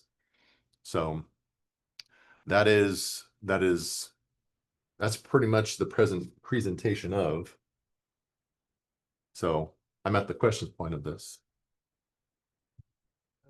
Boy, I love it. I don't know we could ask for anything more. I mean, you know, the original idea was the lake's not being maintained. Okay. And how can we benefit the county? We can sell it, right? That will benefit the county taxpayer. Somebody will develop it. Maybe we'll get, you know, some of our revenue back that way, Right. Versus. But then you guys came in with these ideas to actually keep the lake and improve it. Mhm. So to me, that was a win-win. You know, you keep the lake and you've got folks that are willing to do the work. Right. And this goes even beyond what I had hoped. The fact that you're getting people involved and that you understand that that's probably going to be a key is to get the involvement and the word out that you understand that. I think that's key to this. It really is. So, but you know, you look around, Warnock Lake has some of the things you're talking about. Horton has some of the things you're talking about. Why not Atchison County? Right. So, yeah,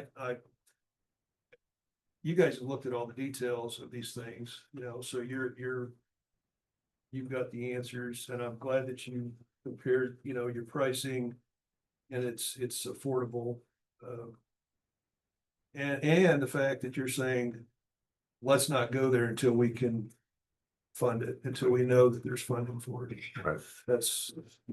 That's key also. Because why continue on with something and just keep adding when we can't maintain it? Because it may get to a point where we're like, okay, these are too big ambitions. Let's go ahead and stick with what we have. And then we just go from there. Like, what's the money bringing in? And so we just, at a certain point, you stop and let it do what it needs to do. Because I do have other ideas, but I'll bring those to the end. Did you have anything, Mr. Knoll?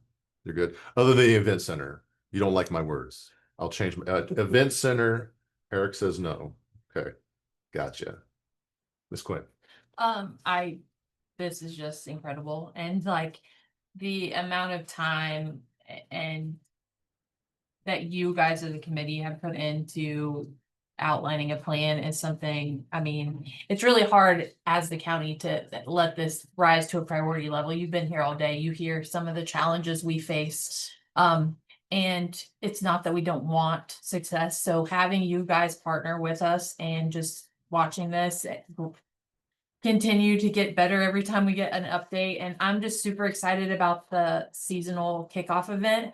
I think it's going to be a game changer. And I think bringing our county as a whole and so many people together to enjoy something like that didn't know about it. I mean, I think it's just gonna keep getting better. And so I just want to say thank you and to everyone on the committee, Mr. Dahl, like for this and for the numbers and the quote. I mean, you guys are doing your due diligence and it's incredible. So I just, He has taken obviously the lead on building the carport. That was not my forte. So Well- there's a lot of people, there's a lot of you have spinoffs from this that we have to do, and there's a lot, as he said earlier, it's a big elephant. It's a Well, rather. absolutely.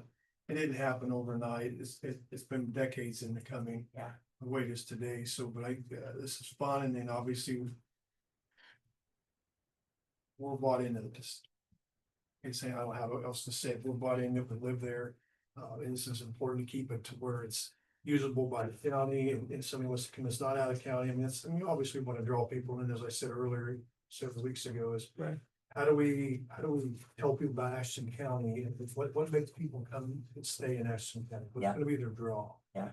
And that's a huge deal, we can raise our tax bases that way and do some other cool things. And this, to me, I think it's a really good way to do that, and it's staring us right in the face. Right. Yeah. No, I just thank you so much. And this is great. With additionally with kind of keeping my due diligence, because when I heard about the sale of the lake, I kind of went back and saw all the videos and did my own research on it.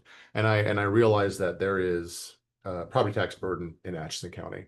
You know, it's a big one. We're the highest, right? I mean, you want to be number one for something, but I don't know if you want to be number one for that.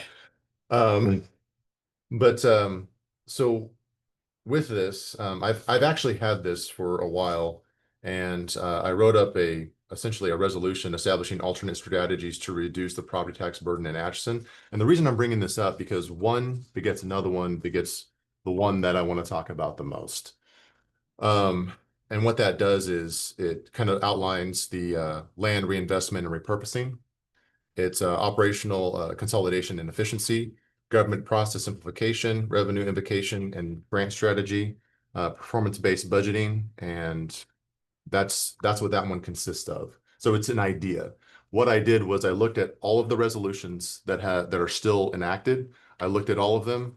I compared them all and saw what voters wanted and see what they didn't want. And I just made this. And if I'm overstepping, I apologize. But I made something for you guys to review. Not saying you have to enact it. I'm just saying it's something. And then the other one was Is it just one copy? it's one copy. Okay. Yeah. Do you mind if we keep these and I'll make copies so we can take it in? Because Oh, that's fine. Because this is take the time to read it, and I know we don't have there's a not lot of time. right. And so this is with hearing, and this is why this is hidden, the testimonial from the lady this morning about the EMS. And I know that tax base is a thing, and the only way that we can move forward is sales tax. And nobody likes to hear tax. Property tax, bring it down. Sales tax is something that everybody who promotes commerce, this is what is happening. A 0.5%, I drew something up like that talks about submission for the electors of Atchison County, offsetting property levies for essential public services, i.e. road maintenance, emergency medical services, law enforcement, and courthouse operations. And so I essentially made this up as well. I've And been watching our meetings. um That's very much Yeah, appreciated. You're on the same path, but okay. And see, so that's good. and Yeah, it is. my last one is this. When it talked about there was a conversation about the athletic, the sunsetting of that quarter cents tax.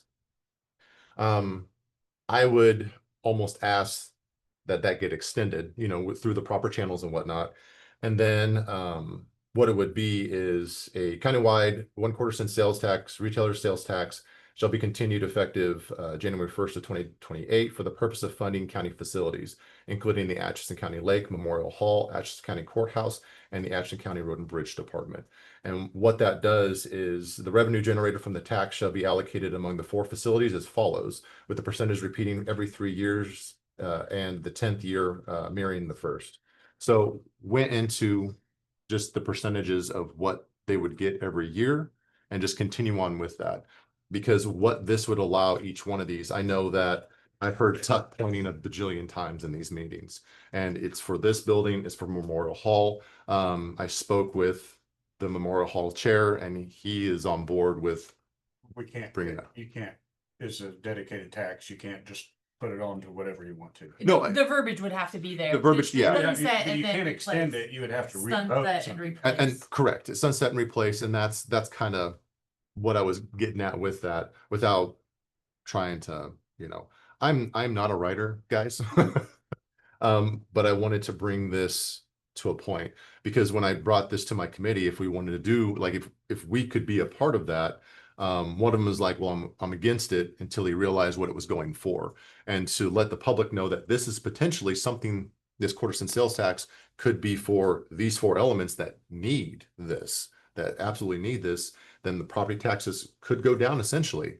And then, granted, we're offsetting that with sales tax. So it's 1.5. So Well, Appreciate the dialogue. yeah, no, I And appreciate it. yeah, we'll make copies of these. So. Thank you. Yeah, I think it, so what I'm gonna do is throw something out real quick, while, without belaboring this, is that, so what I've done is, Jill Thorne at the, chamber has done me a favor, and she's pulled up some numbers. And so we actually are going down that road, and we're looking into how a sales tax will benefit, but we gotta get the word out. Right. And the numbers support it, because you get a lot of influx Mhm. from outside the county into the county daily. yes, So, yeah, Okay. you're on board. We appreciate that. Yeah, problem. thank you. Yeah. no problem. Anything else? Because if not, then I mean, Well, good work. Yeah, I thank mean, you. Seriously, Very much. whatever you're doing to encourage these folks to, to keep moving forward, we appreciate Yeah. that. yeah, Yeah. no problem. I mean, any ideas? Like I said, there's no bad idea. Yeah. So we'll go with them and go from there, really. Yeah. So Thank you awesome. so much. Thank you all. Thank you.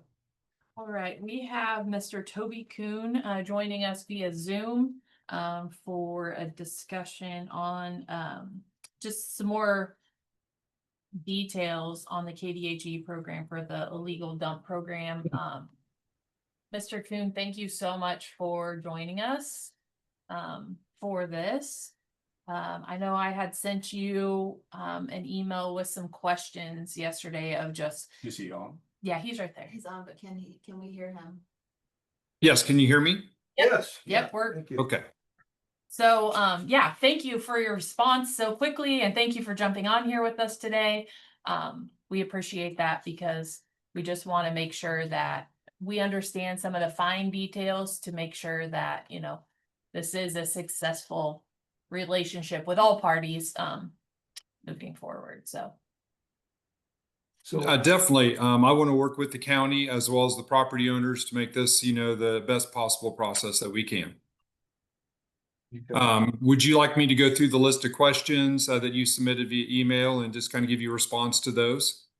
so that would be wonderful. The only thing to be mindful of is the first pair, like we haven't selected anyone because that came from one commissioner, not 3. So like leaving out any particular properties, but just talking about like starting with like, would you obtain the signature Sure. of an applicable? Yep, that would be wonderful. Thank you. Sure. The first question was, would you obtain the signature of the property owners prior to the county commission signing off? Basically, once the county would identify the properties, they would complete the legal dump request form. And then what I would do is I would meet with the property owners, to visit with them, to tour the property and just have a general discussion with them about the items on their property and what means they have to potentially correct any violations. Without actually seeing, in person, a lot of those properties, it's hard to tell exactly what violations are present. But during my first meeting, that's normally what I do is I'll send them out like a notification letter saying that we did receive an illegal dump request from the county, and that I'd like to meet with them, to discuss, the potential violations. They don't actually sign off on anything at that point.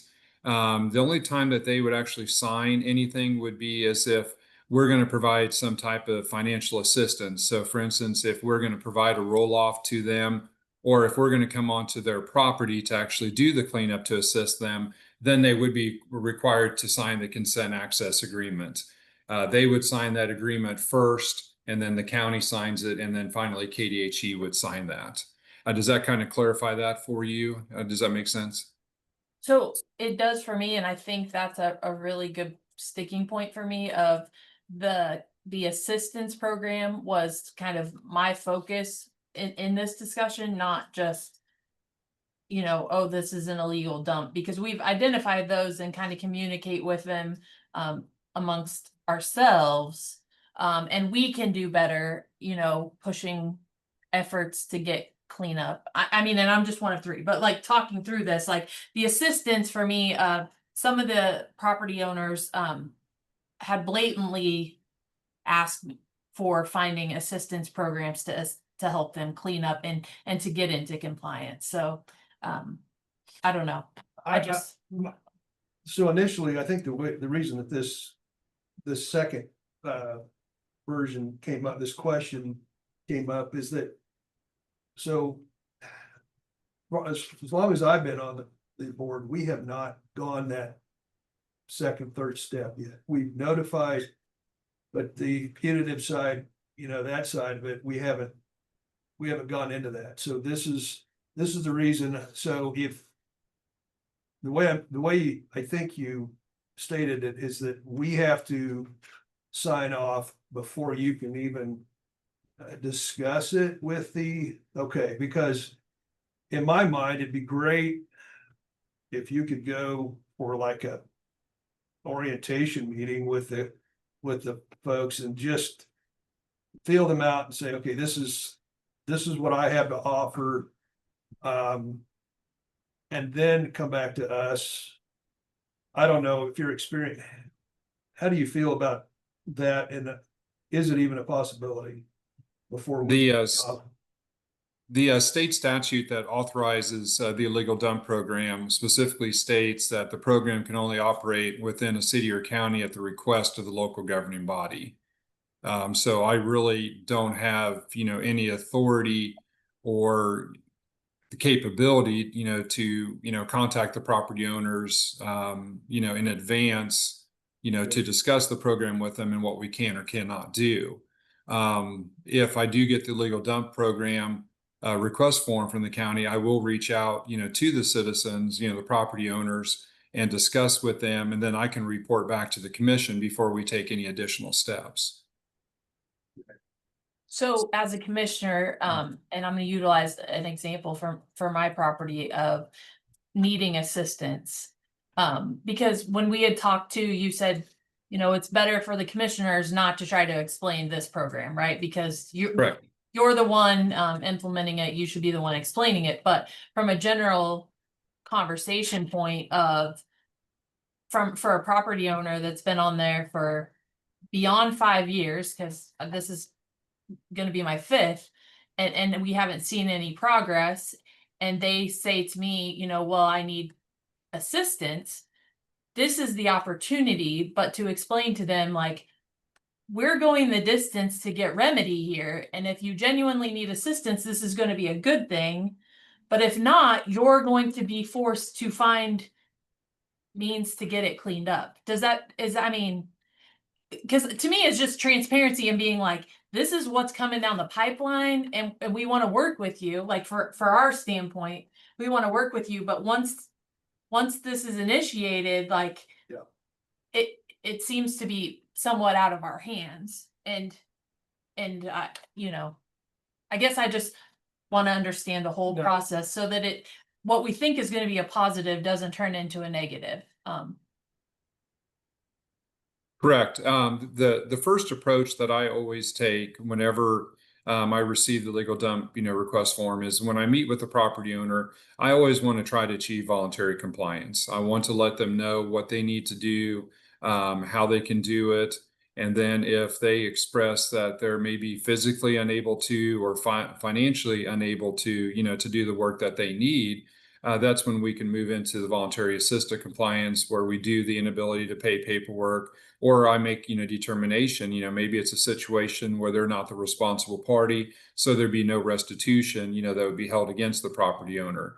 Like, for instance, an example where the responsible party, could be deceased and, one of the kids inherited the property and they also inherited all the solid waste on the property. We would not hold the kids responsible for that.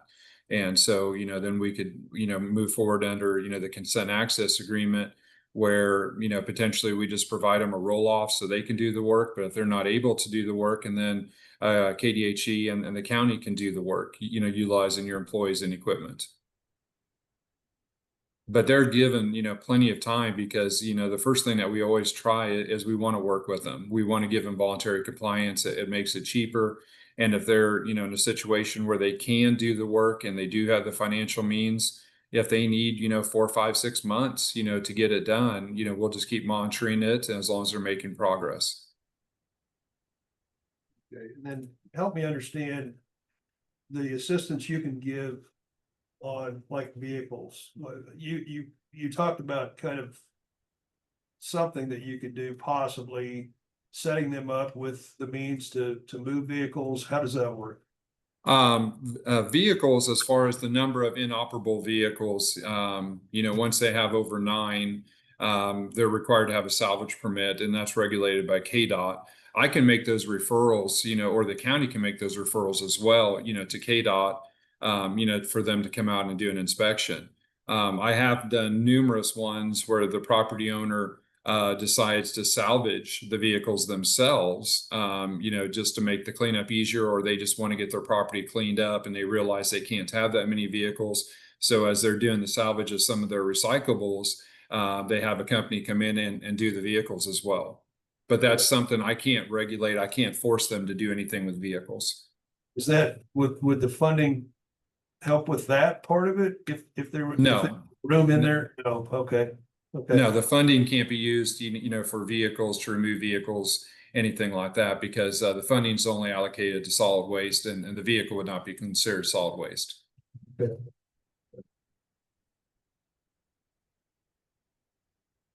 So I feel like your answer to the last question kind of summarized the rest of mine. I just feel like it's an added step for our process we already have in place of having that documentation that these folks need physical or monetary assistance to achieve success. And once we get that back from them on our process already in place, then it's easy because it's like, okay, this is what you need, and we found a way to move on to the final step. Yeah, to do that. Yeah, if I could feel more comfortable about the fact that, we sign off before there's any contact, that's the only issue that stands out in my mind, is that, is the possibility of a early compliance, because we haven't, at your request, we haven't been specific, in the details and the weeds of the program. We want you to do that, but short of that,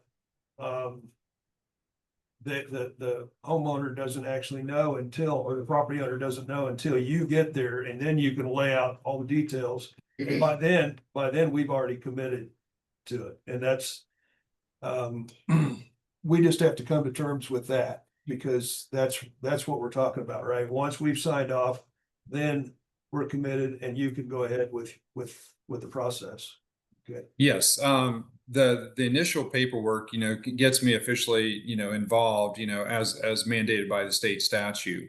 Once I make my first contact, with, a property owner, I will report back to whoever you would like me to at the county, and I can relay, what was discussed, what their feelings are, whether they can do it themselves, whether we want to move forward. And at that point, if the county wants to reevaluate, the situation, since there wouldn't be, that much time, expended, on my behalf, I'm actually working the site. If, we meet with the property owner, or when I meet with the property owner, if they tell me, that they can't afford to do the cleanup, they want to get the cleanup done, or they're not the responsible party, that's all information that I will report back, to the commission.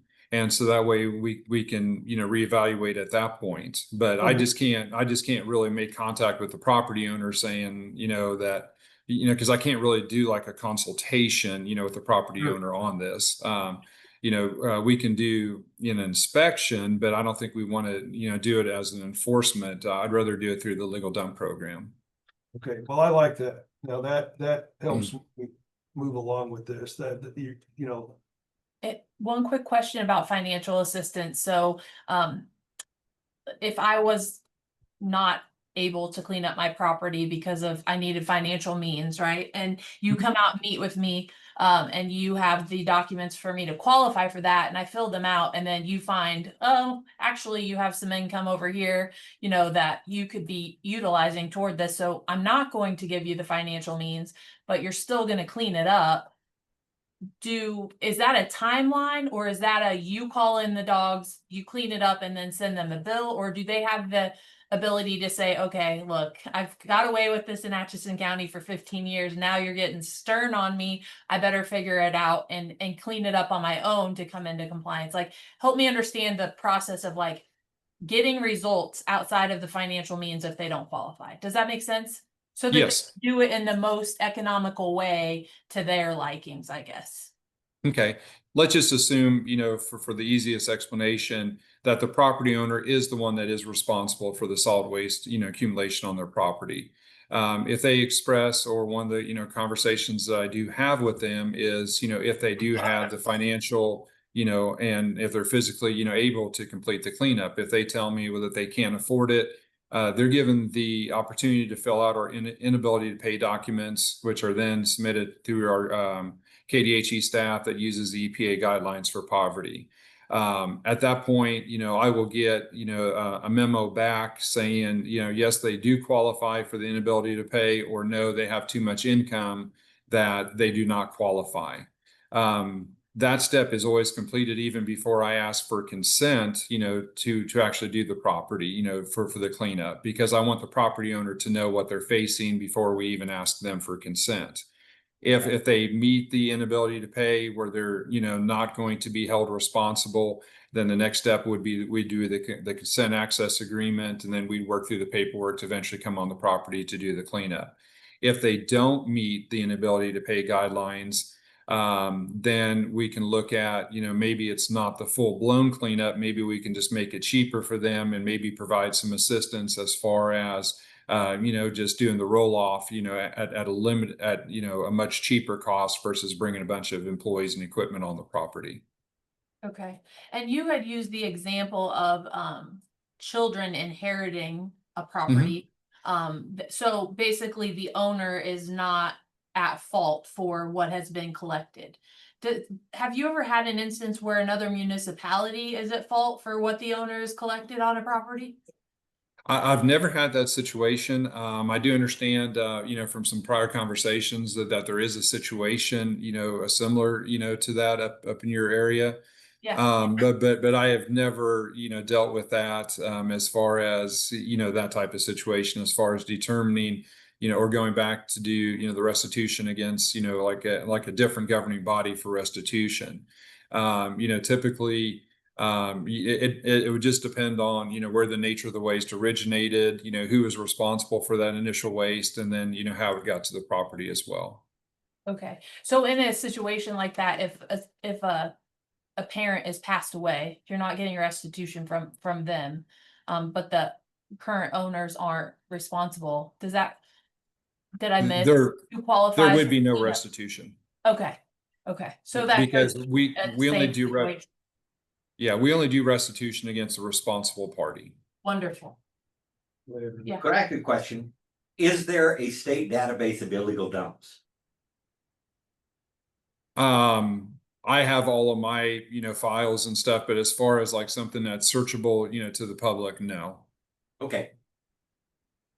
Do you guys have any other questions? I mean, I thank you so much. Sorry, it takes us some time and brainstorming, and we really wanted to get a little firmer understanding Sure. of how that works, and that way when we do, move forward, that we all feel good about the way it's going to go. And we just appreciate your time you've spent with us thus far, getting us to the point of of moving forward, so.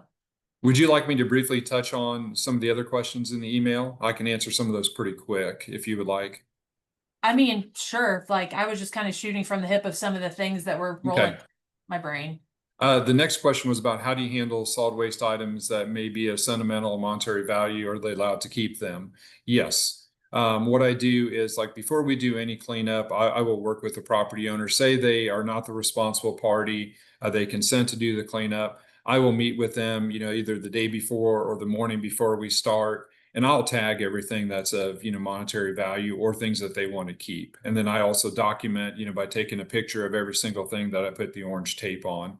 And they're also given, at least 3 to 4 months, to, remove the items, safeguard them. I can give them some ideas like, hey, let's move this inside of a garage if you can.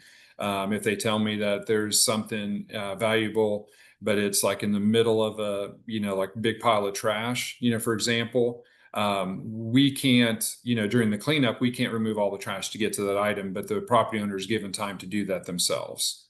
So we do try to safeguard all the property because we don't want to damage anything or remove anything that isn't of value.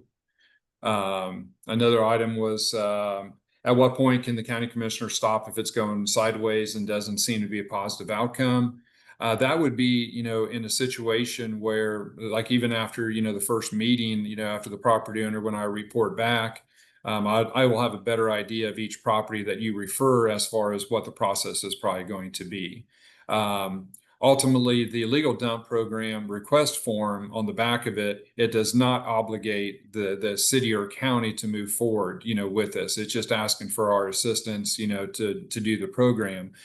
We can't force you if we get to the contract stage on the property and we decide to, go forward, with either the consent or administrative order. KDHE cannot, force the county, to spend money if they decide it's not in their best interest. Very good. And I think we reviewed like kind of the summary of the process, some examples of both positive and not positive outcomes. The only ones that really aren't, positive outcomes is you do sometimes have property owners who don't want the county or the state on their property. They believe that, they can do whatever they want with their property. And if they want to bring in 70 tons of solid waste on their property, they're allowed.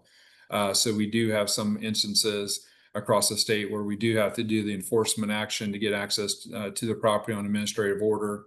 And sometimes we do need law enforcement, to be present, for the safety of, the workers and everybody during those cleanups. That's very rare, but that is, one example. Some of the positive outcomes, like in smaller communities, once we start doing one, it seems like a lot of other people take a look at their properties once the word gets out and they start cleaning up before, if they find out that there's a list of other properties that they don't want the county or the state cleaning up their house, they want to get it taken care of themselves. Awesome. If property owners dispute what is happening by KDHE, is the county able to intervene to ask to halt the cleanup project? I think that's, I've never had a city or county ask to halt anything because generally when a property is referred, they want the solid waste, removed from that property because it's a public health hazard. It's a nuisance. I've never had a city or county ask me, to stop. It's been a situation where I have had one city, when we got to the contract stage, they weren't able to either hire a contractor and or find, enough people to actually do the work that was required.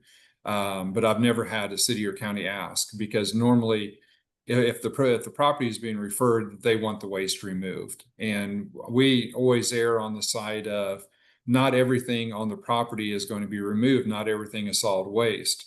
Generally, the complaint I get is, why didn't you take more? Well, my response is my solid waste determination indicated that that was not considered a solid waste. Those items that we left there, they had some type of value, they had some type of purpose.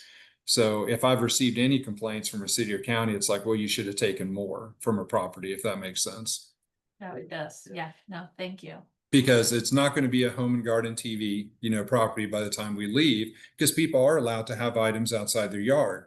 Now, once we're done with the program, if there's certain resolutions or ordinances that the county might have that they want to enforce after this process, they're more than welcome to. I just don't like to have, two competing processes at one time. Sure. If they do not qualify for assistance, can they hire their own cleanup crew? Yes. I've had numerous property owners under voluntary compliance. After the first meeting, we talk about it, they figure out what they need to do. And I've had quite a few either maybe get some friends and neighbors to help clean up the property, or they've even hired a contractor to come in and do it. I've consulted with the contractor, and then, they just provide the receipts of where everything went, because everything has to go to a permitted facility. I've had that happen numerous times, where there was one I did in a county where it ended up being kind of a communal dump where everybody was dumping their trash into someone's ravine on a property. And all the property owners, once they found out they couldn't be doing that, they all brought their equipment out for a couple of weekends in a row, and they hauled off, I think, around 50, 60 tons of trash and to the local landfill. And, they provided receipts, and county didn't have to pay any money, and KDHE didn't have to pay any money as well. Awesome. Is the county able to assist with services, although not being reimbursed for the additional 75%? Yes. The county can, if a site, we try to do the estimates, because I can do up to $10,000 per site. If it's a large site, I do have some flexibility into breaking it up into another site, so we would have more funding available. But ultimately, if the county wanted to do more than what's under the legal dump program, they can. Some examples would be, for instance, I can't tear down houses, I can't tear down buildings, but I have had counties want to tear down maybe like a trailer house, and the property owner want it tore down. So once we had everything done with the legal dump program, the county went ahead and, tore down the trailer house and hauled it off, but those expenses weren't covered under the legal dump program. Okay, awesome, Nate. Thank you so much for that additional, he covered all the It's helpful, questions I very had, helpful, yeah, to me, So, yeah. well, we will be in touch and get our ducks in a row on the properties, and just thank you so much for your time. Well, thank you. I appreciate, I know this is kind of it's an interesting program. There's a lot of little caveats to it and everything, but my goal is to work with the county, to work with the property owners, because I always tell the property owners when I meet, I always shake their hand, and I tell them when I leave, my intention is that it was a good working relationship, and they shake my hand when we're done that day. That's what I strive to do and stuff. And, majority of the sites, that's how they end up being, because, they realize that there is stuff on their property that they shouldn't be having. It is causing issues, and they ultimately want some way to get it removed, because over years, they've been able to bring it in. And now, they might be older, they might have less financial means, and to try to get it off themselves sometimes is just impossible. Awesome. Exactly. All right. Well, thank you so much. Okay. And we will be in touch. All right. Thank you. I appreciate right. your time. Thank you. You too. Here. All right. I would look for a motion to recess into a tour of the vision board development at 2. So, It's moved and seconded. All those in favor say aye. Aye. Passes 3-0. I'm gonna use the restroom. I parked my van literally outside if we want to just hop in and buzz over and then buzz back. And we'll, yeah. You're coming with us, and then we will be back for the executive session first. For non-elected, and Pat, if you would be in that one with us. We're recapping last week with the finance. All right, we are back in open session. And let's see here, what else is left? We're going to add the county parking discussion to our agenda next week. Finalize R&R info and survey questions. So just reiterating that the notice to exceed revenue neutral rate and budget hearing is August 26th, 2025 at 6 p.m. Memorial Hall. And we have a consideration of resolution regarding penalties, interest on property taxes. So Mr. Henderson, do you want to summarize the resolution you put together for the commissioners? yes. I'm gonna have a clean copy of this. The resolution, can I trade you?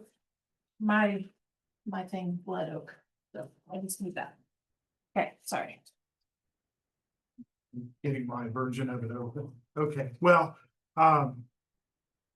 you might remember at the beginning, at the end of last year, we had a problem with, tax statements not going out timely. And you adopted a resolution that gave some relief from interest to those people who paying interest on late payments of taxes to those people who didn't get their tax statements on time. It's now come to our attention that the county has not processed all of the deeds from properties that have been transferred. And that wasn't the current county clerk, but it was the predecessor in office. There were a number of those deeds that haven't been processed. I understand those are up to date or pretty substantially up to date now. And certainly all of the ones from before, when the tax statements from November, when the tax, or December 1st, when the tax statements went out, have all been addressed. But there are several people that did not receive a statement because we hadn't yet worked the property transfer. And for those people, this resolution gives the treasurer the direction to waive interest on late payments for this year's taxes up until the end of the year. So the first half of the taxes were due in December of 2024, and the second half were due May 10th, 2025. Okay. And the resolution number on this one would be.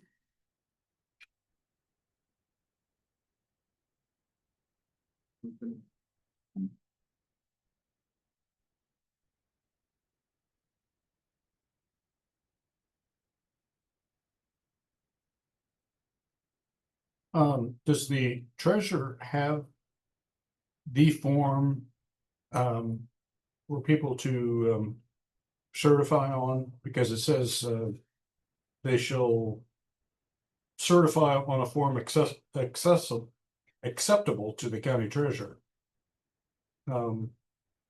Is that something that's? We prepared one earlier. We'll have to tweak it, which I have not done yet, but I'm confident we can do that today. Okay. So the last resolution that was adopted was 1552, which was the form the extension district. So the next one would be 1553. Okay. All right, so I would look for a motion to approve resolution number 2025-1553. A resolution authorizing the correction of clerical errors pursuant to K.S.A. 79-1701A relating to late mailing of property tax statement. Whereas under the provisions of K.S.A. 79-1701A, the Board of County Commissioners is authorized to order the correction of clerical errors in the appraisal, assessment, or tax rolls as described in K.S.A. 79-1701 and amendments thereto. And whereas K.S.A. 79-1803 requires the county clerk to certify the tax roll to the county treasurer by November 1st each year, and K.S.A. 79-2001B requires the treasurer to mail tax statements to each taxpayer as shown by the certified roll. And whereas due to a clerical error by the county, several recorded deeds were not processed in time for the 2024 tax year, resulting in tax statements being mailed to the prior owners of record rather than the current owners. And whereas taxpayers who did not receive their tax statements in a timely manner were unable to remit the first half taxes by the statutory due date of December 20th, 2024, or the second half taxes by May 10th, 2025. And whereas the board finds that the mailing of tax statements to incorrect owners caused by the county's failure to process deeds constitutes a clerical error not attributable to the taxpayer, and that it would be manifestly unjust to impose statutory interest and penalties under these circumstances. And whereas the Kansas Court of Appeals has held that taxing entities may not shift the burden of their own clerical errors to taxpayers by charging interest for non-payment of taxes that were unpaid solely due to the taxing entity's mistake. See in TV Realty LLC 27 Kansas, and then additional reference. Whereas the Board of County Commissioners of Atchison County, Kansas recognize its responsibility to ensure fairness and equity for taxpayers and seeks to address the issue within the framework of existing statutory authority. Now therefore be it resolved by the Board of County Commissioners of Atchison County, Kansas. The Board of County Commissioners hereby determines that the failure to process recorded deeds in a timely manner, resulting in the mailing of 2024 tax statements to incorrect owners, constitutes a clerical error with the meaning of K.S.A. 79-1701A.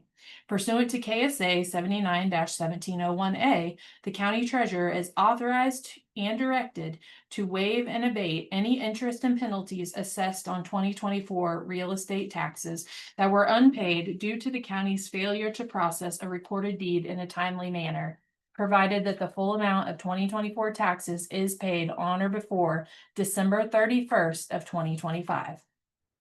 Any taxpayer seeking relief from interest and penalties under this resolution shall certify on a form acceptable to the county treasurer that payment was delayed solely due to the taxpayer not receiving a timely and accurate tax statement as a result of the county's failure to timely process a recorded deed. The taxpayer must remit the full amount of 2024 real estate taxes due on or before December 31st of 2025. Any taxpayer who has already paid interest or penalties resulting from the county's failure to timely process a recorded deed may seek a refund by filing a written application with the Board of Tax Appeals pursuant to K.S.A. 79-1702. Nothing in this resolution shall be construed to waive or modify any statutory deadlines or obligations beyond those explicitly addressed herein, nor shall it set a precedent for future actions. This resolution shall take effect immediately upon its adoption. I'll look for a motion to approve. Moved. All right, the very last, on paragraph 3, the date at the very end, was that December 31, 2025? Yes, sir. Okay. Yep. Sorry. Okay, so it's been moved, Second. seconded. All those in favor say aye. Aye. Aye. Passes 3-0.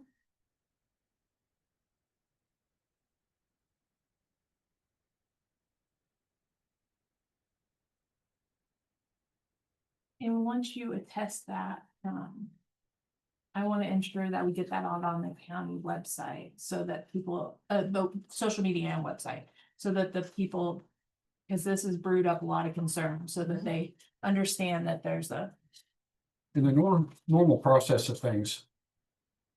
Say, someone has a place and they get their tax statements in a timely manner, and it has the first half and the second half. The owner pays the first half, the property sells.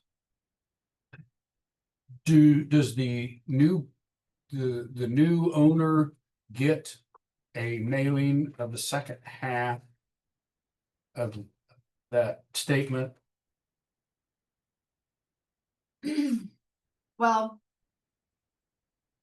I don't know, because it was mailed out with the first owner. You get Yeah. both halves together. so And if it- having been on the receiving end of that, of selling a property and still getting the tax bill, there is a point in time that we are not supposed to touch deeds. October 1, historically, this is how it's worked. Haven't been here, but this is what I understand. October 1st to January 1st. We don't update any deeds in the clerk's office, and that's because, as I understand, the appraiser is certified to us. And then we are going to be sending information over to the treasurer, and we don't want any changes to happen that cause a problem.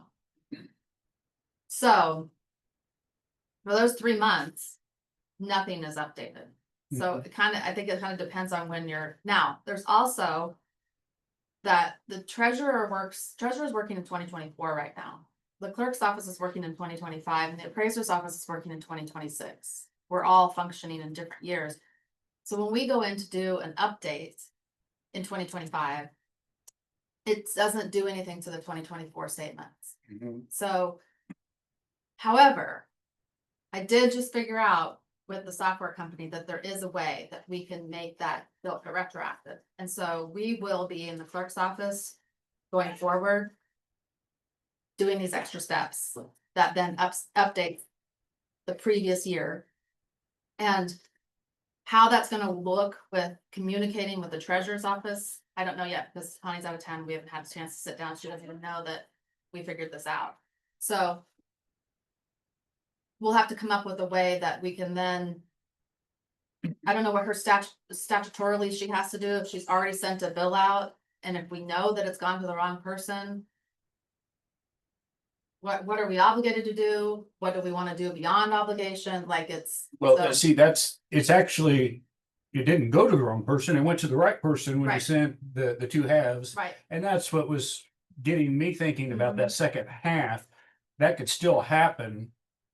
So the delinquent notices were going to the wrong people. Okay, Bill. yeah. Yeah. But Yeah. I'm just doing this, the second half, the Mhm. actual, because they were sent out to the right people, because Mhm. everything was fine. The property changed hands like in April, or did Yeah. you say? Yeah, And then the new owner didn't get a reissue of the second half state, probably, or, right. Well, they don't send a reminder. well, With- but it's new to them. Yeah, but there's no second half reminder that comes out. Right. There's just a delinquent notice that comes out. But if the addresses were updated though, But Still listen. but I'm asking if You there look is at a that as mailing well. for someone with a new, they've never paid taxes at that property before. right? It changed hands. It's not a reminder because it's new to them. They've never received a bill for the second I half. don't think we have what you're asking. Okay. Yeah. I don't think that exists if the property changes between the, when the first mailings went out and the second mailings, like anything that's a. Welcome to the county, here's some information, taxes are due on such and such a date. No, I don't. There's- Thank you. Okay, Mhm. so August 6th at 5 PM, does that work for you two for the bylaws for the health department? Yes. Okay. And have you sent And them that- to us, the Um, current ones? I will. You should have them, but I'll send an updated version and some. Yes, okay, so that's done. Also, Wait a minute. Okay, did you say August 6th? Is that what the date? yes, sorry, August 6th at 5 PM in the commission room here. I had something here, but then I realized it was earlier in the day. That's Okay. for multi-county health bylaws. Yes. How do we? If we're all three there. She's gonna be, Oh, Pat's good. gonna be here. Okay, Um, all right. I Yeah. just want to make sure we got and it. so we can put out that we're Protect having a ourselves. special meeting or whatever. Also wanted to follow up, the public comment today. The folks that were here for us, they sent in to Fox 4 problem solvers for their issue. And the lady has reached out to me, wanting me to, have an interview with her. So I'm going to respond to her and CC, commissioners, Mr. Henderson, Corey and Jared Abel at Amberwell, and just say, I will send a link to our meeting today. Here's everything you need to know. I think that's what she's wanting, is that discussion. We had it today. In her email, she's talking about, hospital staff telling it, about the Mhm. county. Mhm. So I think that just sums up our collaboration, our communication, gives her what she needs to know. There's no story here. We just had the conversation. Well, So please, just let me know. Because I'd just like to know, should we talk to the hospital prior, because yeah, the reason I asked Corey the timeline. Yeah. I think it's all in their court. Yeah. That's just Yeah. my, well, and I can call Opinion. Jared and give him a heads up that he'll see this email, but I just want to put her to sleep and tell her, like, here's what we talked about it. no, I There's no understand. problem, and There is nothing, but I think this is all in their court based on the conversation Yes, sir. or the meeting that Corey had. Yeah. After this happened. Yeah. It would possibly could have. Yeah, Been solved. Yeah, no, 100%. I got this during our meeting, so while we're here, I just wanted to make sure, thank you. that's what you'll, I'll communicate with Jared and give him a heads up and let him know that this is what's happening. And then send her a link to our meeting today so she can, whatever she needs to do. Okay, so with that, we have a 15-minute non-elected personnel, executive session. Topic is, wages. If we could do that. And who'll, Commissioners, county counselor, and finance.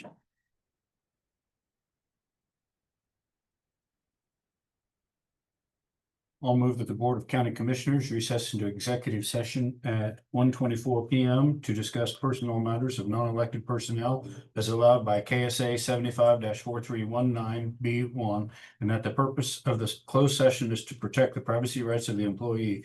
And that the board come out of executive session in 15 minutes in the commission room of the courthouse basement. And those present will be 3 commissioners, county counselor, and finance director. Okay. Uncle second, it's been moved and seconded. All those in favor say aye. Aye. Passes 3-0.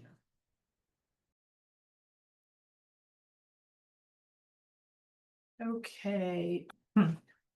We are back in open session. 1:40. Anything else that we need to cover before adjourning into budget workshop with the finance director? What do we have? Let me see what we have next week on the agenda.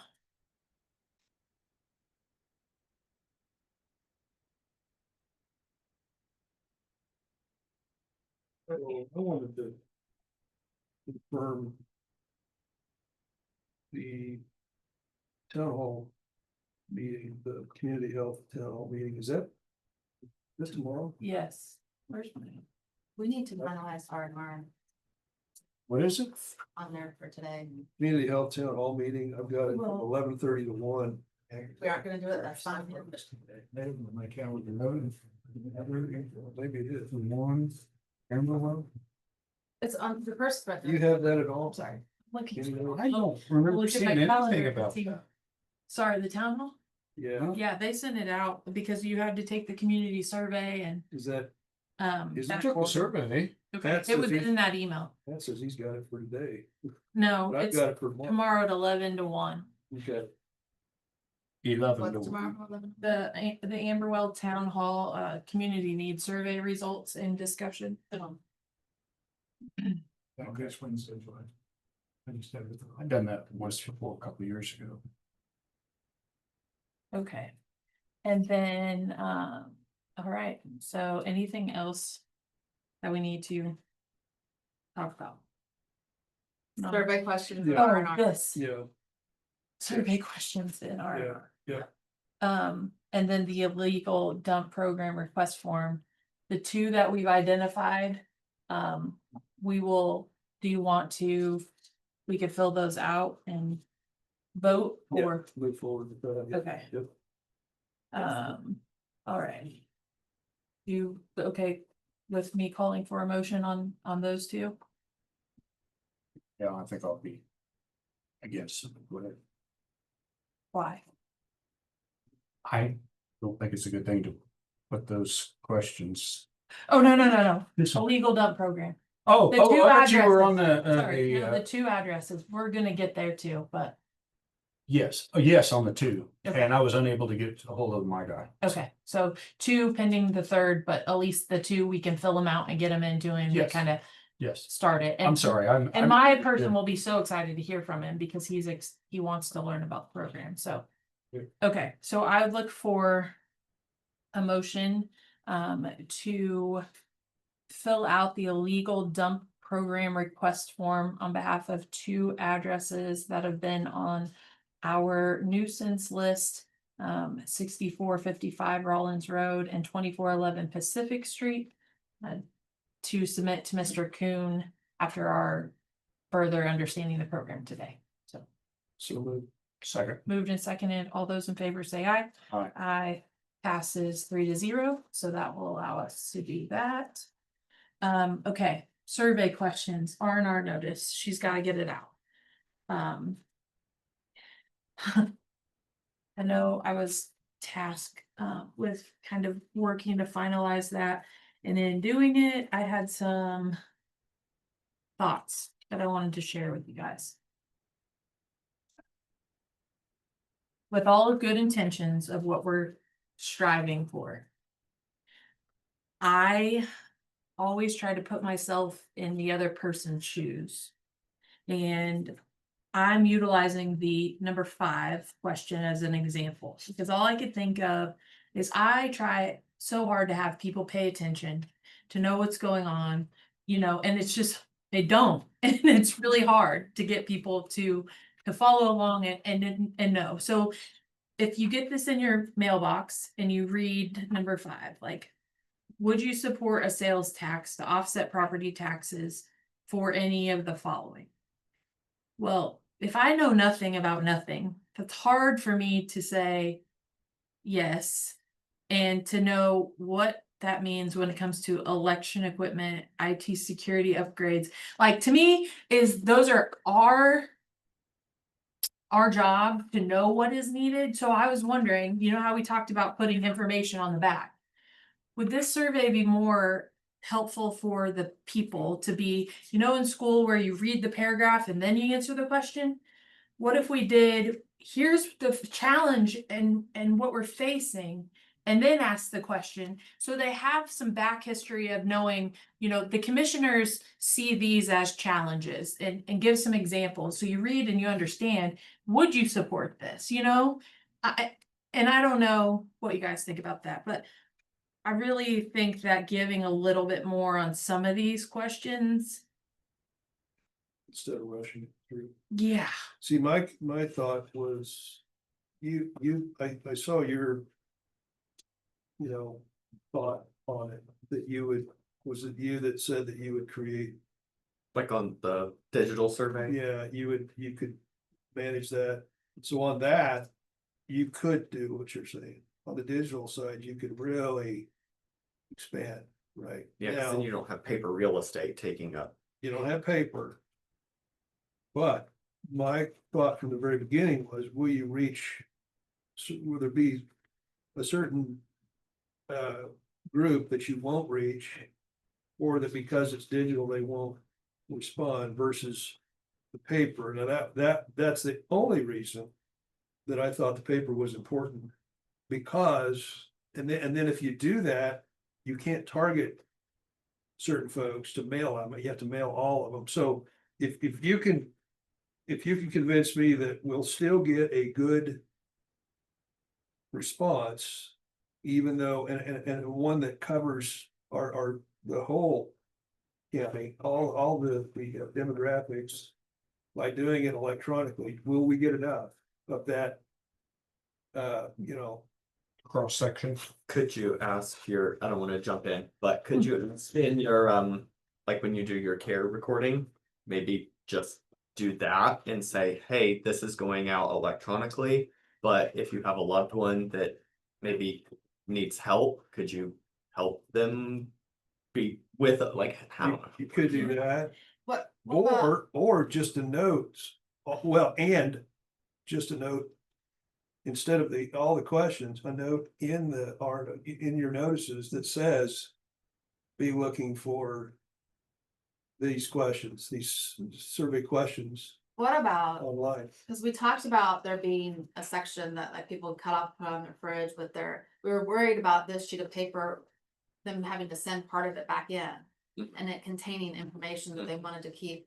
What if the information that we want them to keep and have on hand, what if that information is on the back of their tax statement or their R&R statement, I'm sorry, instead of those definitions?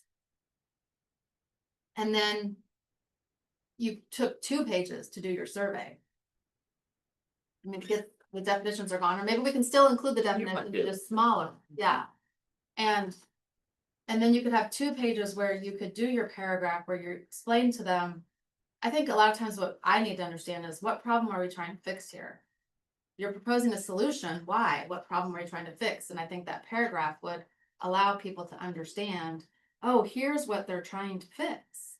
And then they can answer the survey questions. It would just allow you to do, See, a problem here was spacing. We didn't have we didn't have enough paper to But cover it all. We just, pages.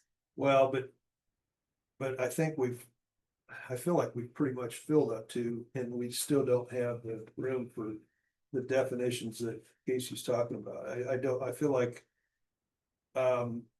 electronically, you can basically do whatever you want, Mhm. right? Paper, you're limited because you can only send out so much in an envelope.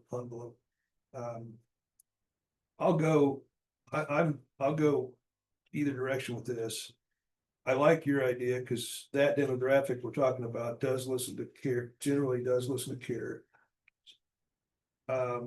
If we were to send out just a short notice stating that be looking for this to happen, it'll be on our website. I assume it'll be on or Facebook, it'll be on. Both. Okay. However. So then you've hit them directly by mail. And they see it, they see the site to go to. And they hear it on the radio. I would be okay with that, if that's what you're looking for, if that's what you're thinking, Casey. To go fill it out online, you're Question, saying? can you create the website address and the QR code ahead of time? Yes. To where this part gets mailed, so like it's telling you, like, stay tuned, commissioners are inviting all constituents to participate in this. Here's how you will be able to fill it out. Right. And then depending on, I mean, when we start crunching costs of mailing them all with return envelopes or utilizing our media sources, you know, to put it out there for a paper option. But at least we accomplish this without, and give some more thought on. No, I think you're right, just a little slip, and you could, if you want. Have the QR code, have the address. Yeah, and if you wanted to do the calendar of events, you could put that on the back. of Before the put it on the surveys back. are available, before the surveys are ready, you're gonna send out a QR code? Well, just saying, like, you're invite all constituents to participate in the survey. Here are the ways that it will be accessed. Mm-hmm. And then that turns you loose and gives us a week or two to get it. Do you think that's a bad idea? But then I just think people are gonna be using the QR code and going, where is it? Yeah, It's not there. if it explains to them that it's not. That it's Maybe- coming, Maybe put a date that it's gonna be coming? right? Yeah, We're we gonna can do have, that. we'll have to put a date. hold ourselves to a, Yeah, I think that would be okay. okay. Otherwise I'd be like, And then have the holidays on the back. So that you're killing two birds, one stone. They have that and they put it on their fridge and then they can refer back, oh, we're supposed to get a survey. on the rest of it then, Well, those were our questions. but you're getting rid of those now, right? Yeah, you're just gonna send the little slip. Oh, you're not sending a full 2-page thing now. Well. I mean, we would love to, but we're just. That not sounds ready. better to me, Cause then. because there will be some separation between Right, Yeah. 11 mills and Because not just them going through the machine, doing the trifold, getting stuffed in, that's a whole different thing. To not have like a whole page. Can you You just know what I put that mean? on the back of your? On the back of your notice? We could, yeah, just do that in the back. Yeah, one page, saving paper. but how would they get there? You know, we're gonna do that, or we not? Then, I mean, you could put the calendar on the back too, and it's up to them to cut it up and use yeah, it. cause it'd only be, Mhm. total that much, yeah. Does that sound good? So that and the calendar and then. And then to be determined, we'll work on. What's the date we You wanna wanna hold try to ourselves? fit in the definitions, cause the calendar's not gonna take up. Yeah. Then you could still do your definitions. To Okay, help describe The what's on the the other, text, the front Right. page, yeah, yeah. yeah, yeah. Yeah, and if we could shoot to have it done. By. Like a certain date in August, then we could have paper copies at our budget and R&R hearing. prior to that, So people could have it then too. Yeah. of like, hey, I'm leaving, I'll pick one up and, or leave it there, like fill it out while you're there and leave it there, or. Okay, so what date do we want, by August 19th? So the Available. next That's a time a week mailing prior. goes out Yeah. is Yep, that's a week prior. when? November? The next mailing? When's the next mailing go out? December 1. For tax statements. When are the R&Rs going out? Well, the plan was the 25th, was the plan to send them to the printer, Okay. July 25th. If you guys need more Right. time, we No. can take more time. I think we're good with I'm this. gonna keep it. Yeah. So we're gonna have this blurb with a QR code and a link to the website where it will be. And then the holidays, and she's gonna put those on the back for R&R with her definitions. And Date. we're gonna have August 19th that these will be accessible, like they'll be, if you scan the QR code by August 19th. It'll be available Not before, you'd want to after. after Yeah. August 19th, So maybe say just asked. August 20th deadline. That way, if you guys need to Because meet on, we'll you need that be last here. Tuesday meeting, you can have that for it to go live. Okay, August 20th deadline. Yeah, that's great. That'll help us. You guys have any other questions in order to get that done by Friday? I don't think so. Do you just wanna give me carte blanche to format up the back and send it out? Cause I don't have now Yes. okay. So holidays, this top part Mhm. with the QR code and the link, Mhm. and then your definitions. I see what fits. Sound good? All right, so with that, I look for a motion to adjourn into budget workshop with our finance director. So move. Moved and seconded. All those in favor say aye. Aye. This is- we just